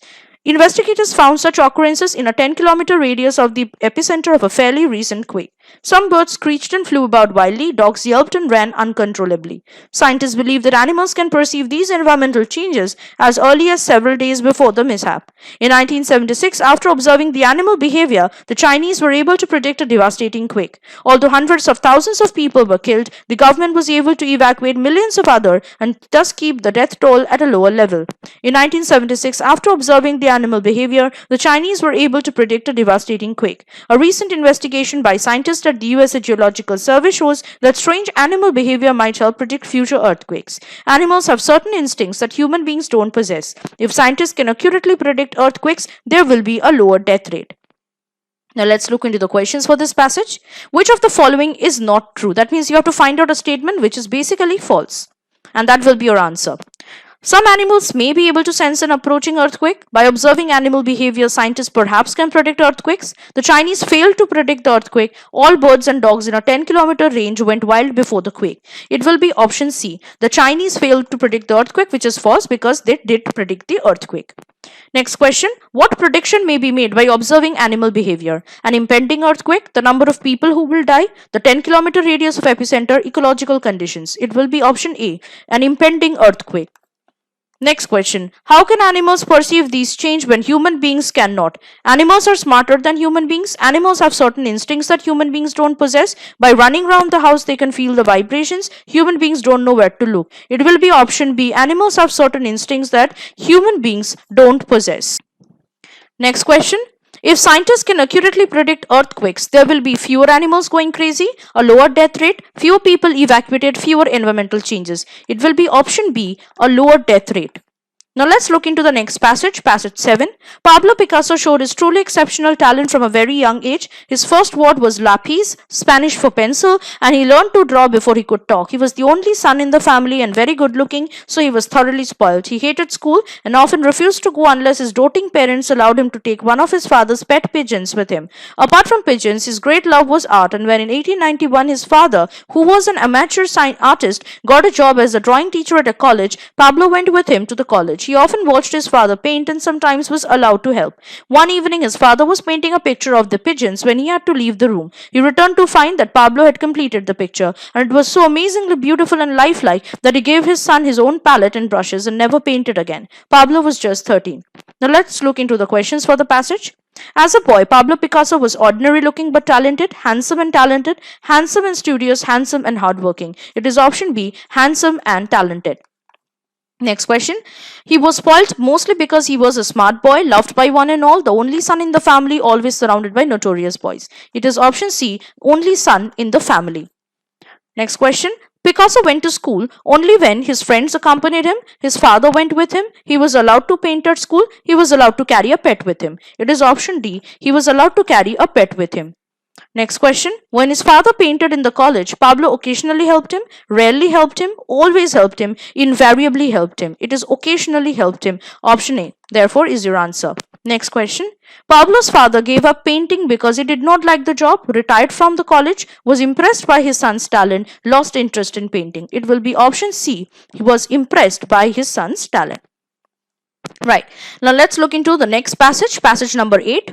Fingerprints are the marks made by the ridges on the ends of the fingers and thumbs. These ridges form a pattern that stays the same throughout a person's life. No two persons have ever had the same fingerprints. So fingerprints are a foolproof way of identifying a person. A fingerprint record is made in an interesting manner. A small piece of metal is coated with a thin film of ink. Next, a person's finger and thumb tips are pressed against the inked surface. Then the fingertips are pressed on a white card. The prints are recorded in exact detail. Fingerprinting is often used to solve crimes. Fingerprints are picked up at the scene of a crime. These are compared with those of a suspect. Millions of fingerprints are kept on files by police departments. Fingerprinting is also used in finding missing persons and identifying unknown dead. It is used to screen people who apply for certain jobs. It is thought that the Chinese used thumbprints to sign documents a long time before Christ. The system used today was invented by Sir Francis Galton in the 1880s. In 1901, Sir E.R. Henry found a simple way of grouping fingerprints. His system is used by many law enforcement organizations.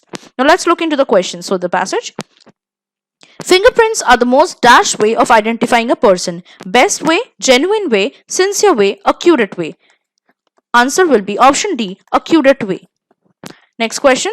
The main reason why fingerprinting is used for identification is that every individual has a unique set of fingerprints. Every set of fingerprints falls into a pattern.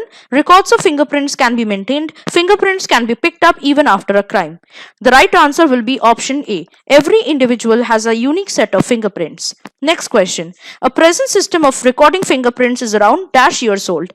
2200 years old, 100 years old, 500 years old, 220 years old. It is option B, 100 years old. Next question. The fingerprints are stored for record on a white card, on an inked surface, on paper files, on a small piece of metal. It is option A, on a white card. Next question. Who first evolved a system of using finger impressions to authenticate documents? Sir Francis Galton, Sir E.R. Henry, the Chinese, the Britishers. It will be option A, Sir Francis Galton. Now let's look into the next passage, passage number 9. We shall go on the end. We shall fight in France. We shall fight on the seas and oceans. We shall fight with a growing confidence and strength in the air. We shall defend our island, whatever the cost may be. We shall fight on the beaches. We shall fight on the landing grounds. We shall fight in the fields and in the streets. We shall fight in the hills. We shall never surrender, and even if this island or a large part of it was subjugated and starving, then our empire beyond the seas would carry on the struggle until the new world steps forth to the rescue and the liberation of the old. Now let's look into the questions. On the basis of the passage, which of the following statements may be said to be correct? The speaker is encouraging his men for the conquest of France. The speaker is an aggressive and maniacal warmonger. The speaker is not satisfied with the conquest of the island. The speaker is a patriot urging the defense of his motherland. It will be option D. The speaker is a patriot urging the defense of his motherland. Next question. The speaker in the passage wants to go on fighting because he is a raving lunatic. He is in a state of utter despair. He expects help from other quarters. He is the leader of a suicide squad. It will be option C. He expects help from other quarters. Next question. Which of the following pair of the phrases helps best to bring out the intention of the speaker? Go on to the end, shall never surrender, growing confidence, subjugated and starving, fighting and landing around, fighting in the streets, subjugated and starving. It will be option A. Go on to the end, shall never surrender. Next question.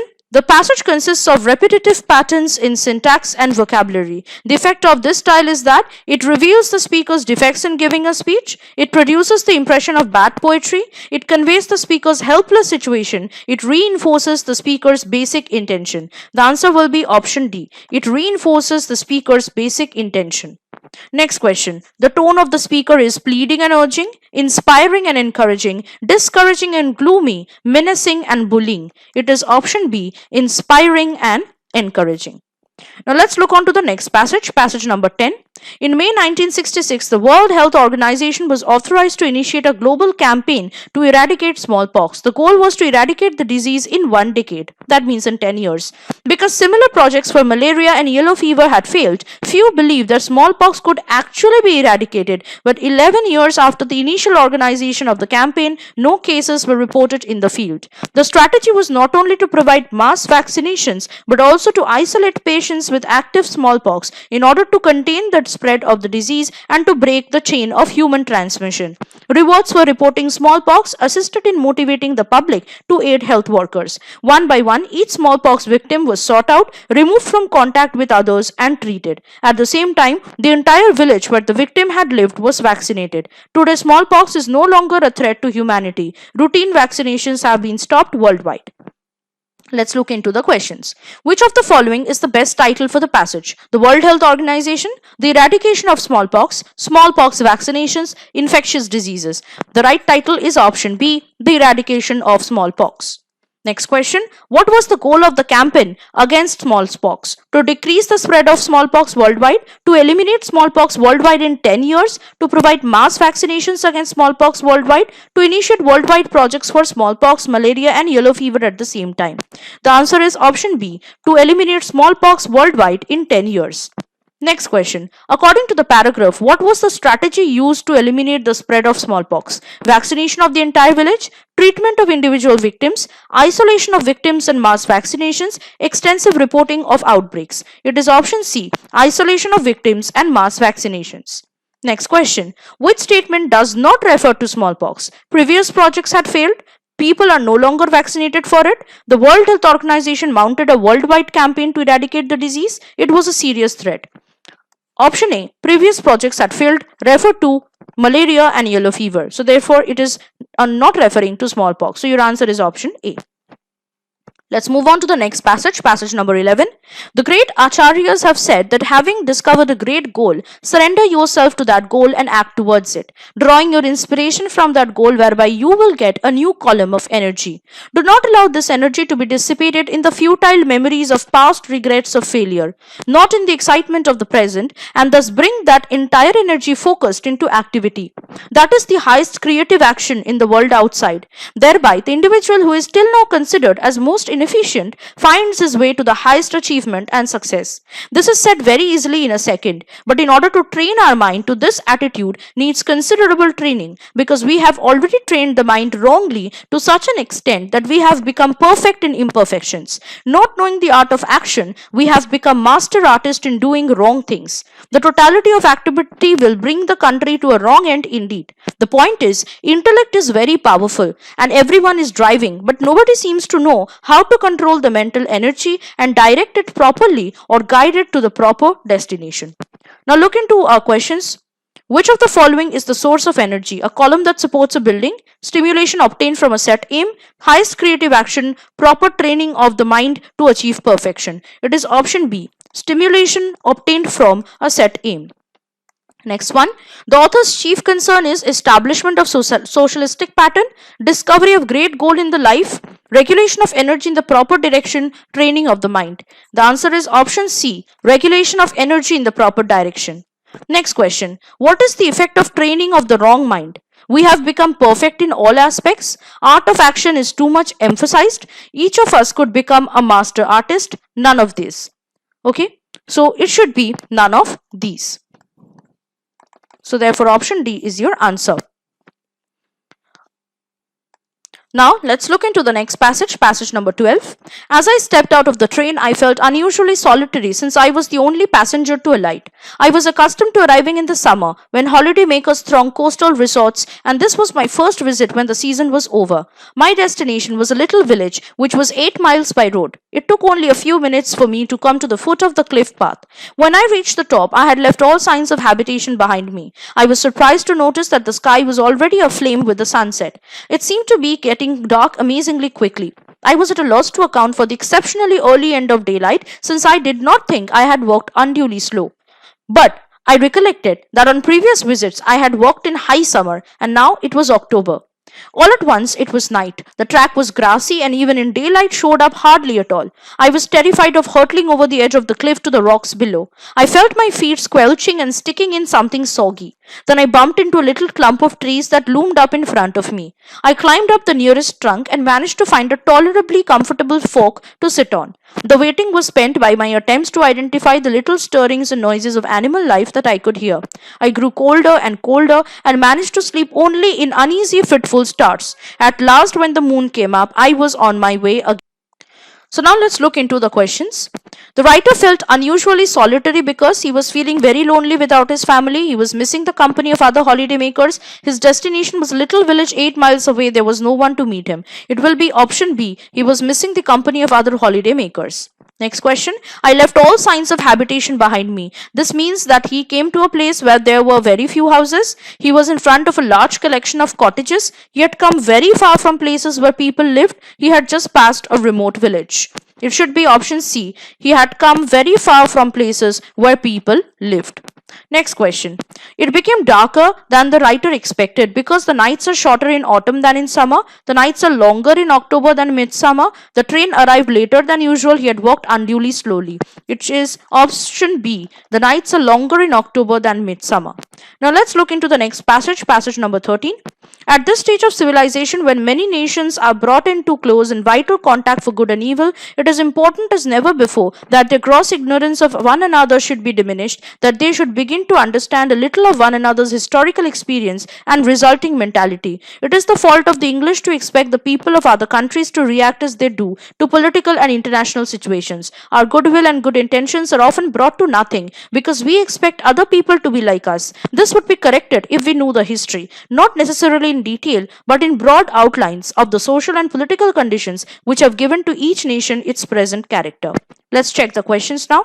According to the author, mentality of a nation is mainly product of its present character, international position, politics, history. The answer is option D, history. Next question. According to the author, his countrymen should read the story of other nations, not react to other actions, have a better understanding of other nations, have vital contacts with other nations. It will be option C, have a better understanding of other nations. Next question. The need for a greater understanding between nations is more today than ever before, was always there, is no longer there, will always be there. Option D is the right answer, which is will always be there. Let's look on to the next passage. We have passage number 14 now. Long ago in Mongolia, there lived an emperor who feared growing old. One day, he saw an old man in the street. Upset at being reminded that someday he too would age, he ordered all the old people to leave his land. One day, a violent storm swept that kingdom. Nothing was safe from its fury. It roared into the palace and blew away the emperor's belongings, including his priceless golden pitcher. When the storm ended, the emperor ordered that the pitcher be found and brought back to him. People went in search of the pitcher. They saw it in a lake nearby, but no matter who tried, no one could get a grip on the pitcher. All they got was a handful of water, yet it could be plainly seen, glittering and just below the water's surface. Let's check the questions now. The people saw the golden pitcher in a river nearby, in a lake nearby, in a pit nearby, inside the palace. Obviously, it will be option B, in a lake nearby. Next question. The emperor's orders were that all the children should leave his land. Old men should leave his land. Old men should live in his land. Young men should stay in his land. It should be old men should leave his land. Option B is the answer therefore. Next question. What did the people who went to bring the pitcher get? Nothing at all. A handful of water, a handful of air, the pitcher's handle. It is option B, only a handful of water. Next one. The emperor feared getting old, getting young, getting weak, getting ill. It is option A. The emperor feared getting old. Next question. The emperor was upset to see the old man because it reminded him of his grandfather. It reminded him that he might fall ill. It reminded him that he would grow old too. It reminded him that he had to color his hair. Obviously, it should be option C. It reminded him that he would grow old too.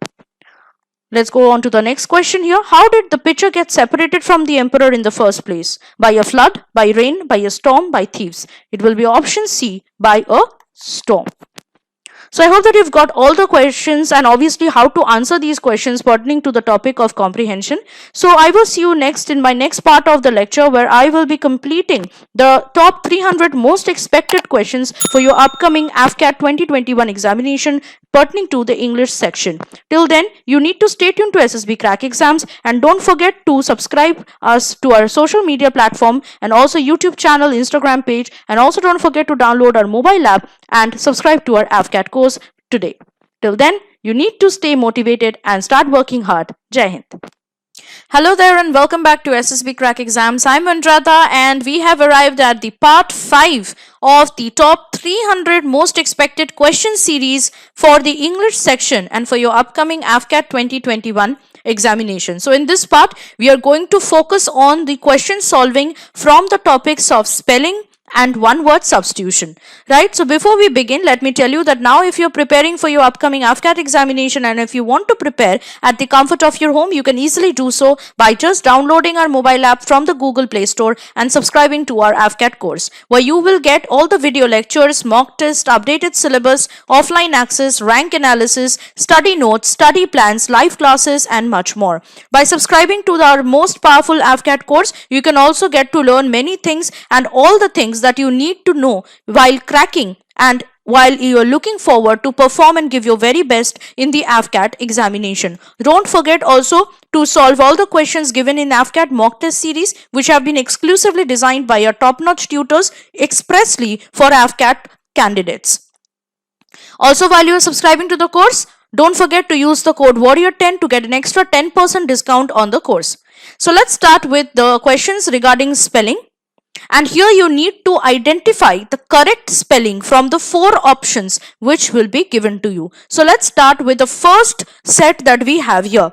And if you can imagine, you need to find out the correct spelling for the word connoisseur. And here you can see 4 different spellings of the word connoisseur is given and 3 are incorrect. You need to find out one correct spelling of connoisseur. The correct spelling is given in option C. Okay, so therefore your answer is option C. Moving on to the next set, the word you need to identify here is air and its correct spelling, which is given in option C. So your answer is option C here. It is having the correct spelling of air. The next question is for the word munificent, and the correct spelling of the word munificent is given in option C. So for this question, your answer is option C. Moving on to the next one is the word millennium, and you have to identify the correct spelling of millennium, which is given in option B. Your answer is therefore option B. Next question contains the word equanimity, and you have to identify the correct spelling of equanimity out of the 4 options. And the correct spelling, the correct option is option A. So the answer is option A for this set. Next set is for the word hygiene. Word hygiene has the correct spelling in option C. And so your answer is option C here.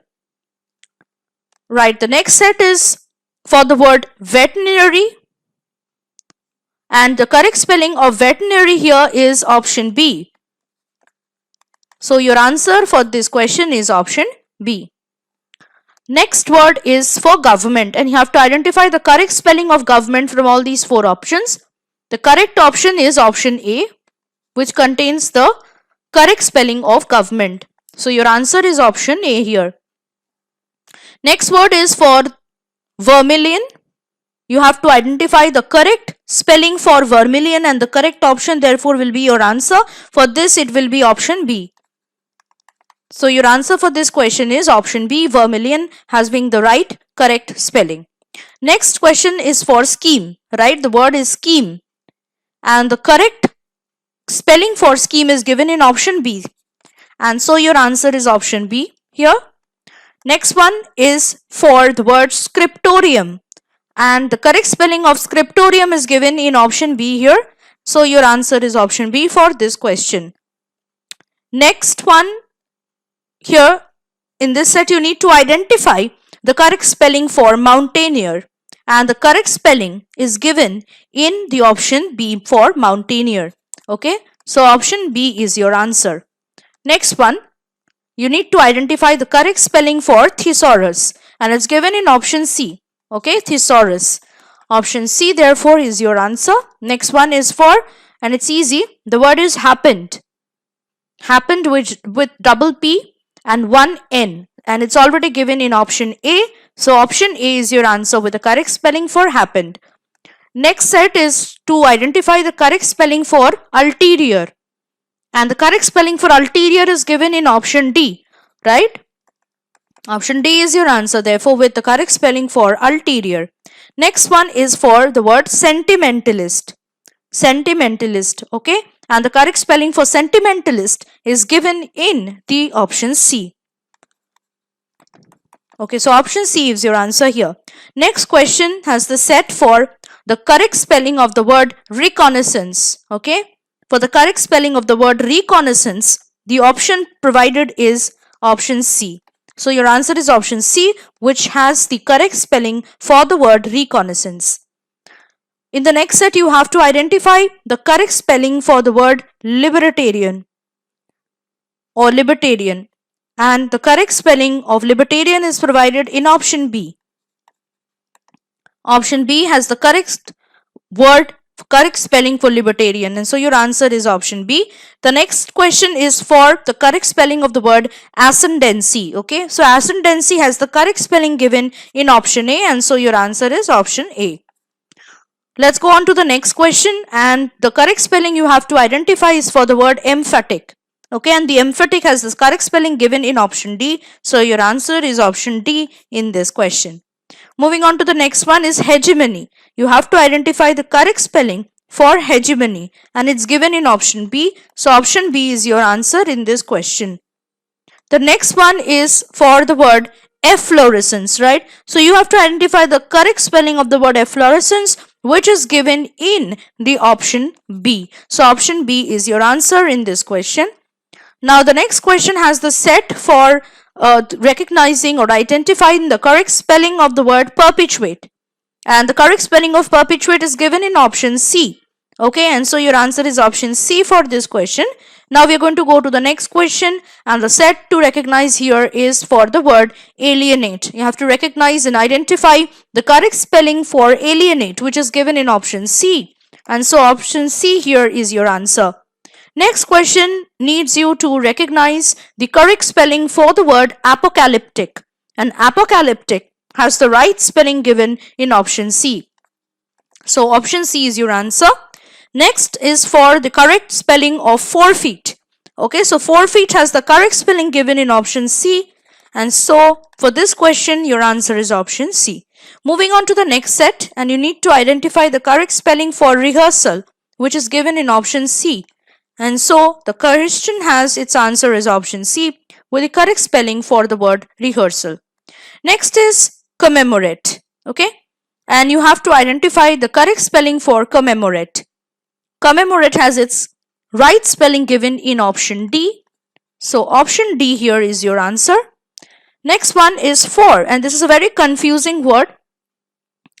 Here you need to identify the correct spelling for millionaire. Okay, correct spelling for millionaire, and it's given in option B. Option B has the correct spelling of millionaire.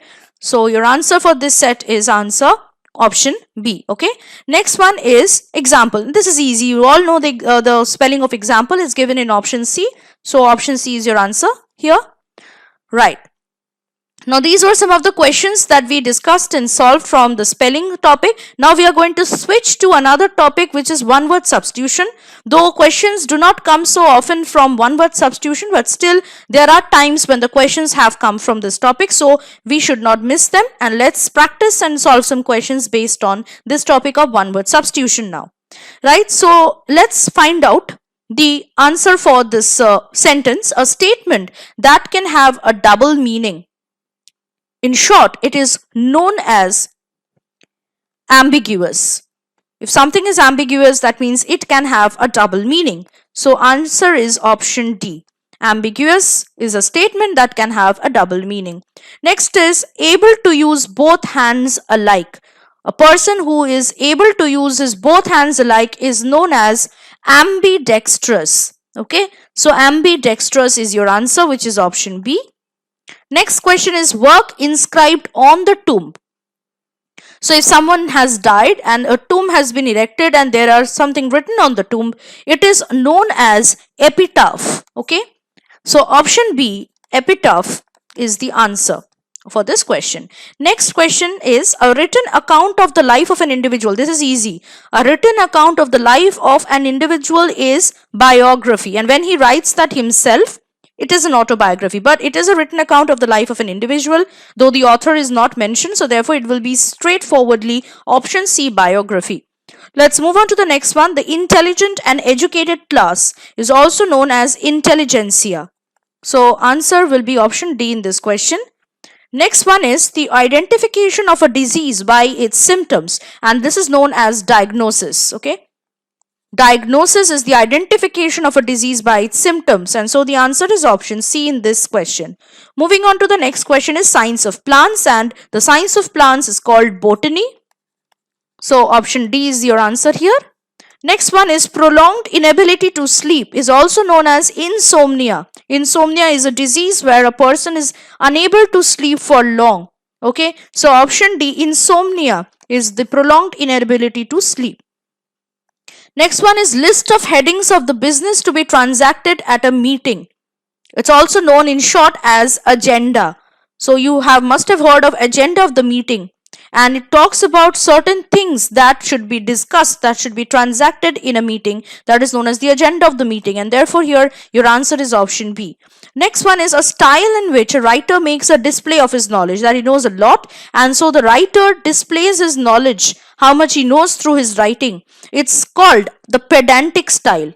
Okay, so the style is known as pedantic style. It is a style where the writer makes a display of his knowledge to his readers. So option B is your answer here. Next one is one filled with excessive and mistaken enthusiasm in a cause. Such a person is known as a fanatic. Fanatic is one who is filled with excessive and mistaken enthusiasm in a cause. So therefore option C is your answer. Moving on to the next one is regard for others as a principle of action. Regard for others as a principle of action, and it is known as altruism. So option A, altruism, is one word for regard for others as a principle of action. Moving on to the next question. One who promotes the idea of absence of government of any kind, when every man should be a law unto himself. A man who believes in this principle is known as an anarchist. Okay, so anarchist is someone who promotes the idea of absence of government of any kind and believes that a person should be always govern himself or herself. So anarchist is your answer. Option D is your answer therefore. Next one is study of mankind. Study of mankind is also known as anthropology. Okay, so anthropology is basically study of mankind. So option D is your answer for this question. Next question is responsible according to law. Okay, in short, it is also known as liable. So when you are liable, it means responsible legally according to law. So option D is your answer for this question. Next one is constant effort to achieve something. Okay, if you have the constant effort, if you give your constant effort to achieve something, that means you are perseverant. And this constant effort to achieve something, this habit of giving constant effort to achieve something is therefore known as perseverance. So option D is your answer here, perseverance. You're constantly fighting to achieve something. Next is opposed to great or sudden change. A person who is opposed to great or a sudden change is a conservative. That person always believes in no change, in old values, traditional values and norms. So therefore, option A is your answer here. A conservative is a person who is opposed to any kind of change. The next one is anything written in a letter after it is signed. Okay, and you must have seen a letter written, and if someone has forgot to mention anything in the letter, what he does is that in the very end of the letter he writes PS, and then he writes whatever he needs to write in the letter, and that which he has missed. So this PS is actually a short form for postscript. So postscript is something which is written in a letter after it is signed, something that the author has forgot to mention probably inside the letter. So proscript here is your answer. So option C is your answer here. The next one is that which cannot be done without. Okay, is known as indispensable. If I say something is indispensable, that means it will happen and it cannot, which cannot be done without, and it is something which cannot be missed at all. So therefore option B is your answer here. Indispensable means that which cannot be done without. The next question is one who deserts his religion. One who deserts his religion is known as an apostate. Okay, so option B is your answer for this question. Next one is the act of looking back upon past events. That act is known as retrospection. So if I say I am looking back in retrospection, that means I am looking back into my past memories. So therefore retrospection is an act of looking back upon past events. So your answer is option B here. Next one is very vigilant and cautious. One who is very vigilant and cautious, and to do something very vigilantly and cautiously in very caution, in a great way of caution, is also known as being meticulous. So meticulous means very vigilant and cautious. So option A is your answer here. Next one is matter written by hand. Anything that is written by hand is known as manuscript. Okay, so in old times, people, they didn't used to have computers or typewriters. They used to write in their hand, by their hand, and that is known as manuscripts. So manuscripts is something that is written by hand. So option B is your answer here. Next one is a small shop that sells fashionable clothes, cosmetics, etc. is known as a boutique. Okay, so now you know what is a boutique. It is a small shop that sells fashionable clothes, cosmetics, etc. So therefore your answer for this question will be option C. Next one who is honorably discharged from service, he or she is known as an emeritus. So emeritus is someone who is honorably discharged from service. So for this question your answer is option B.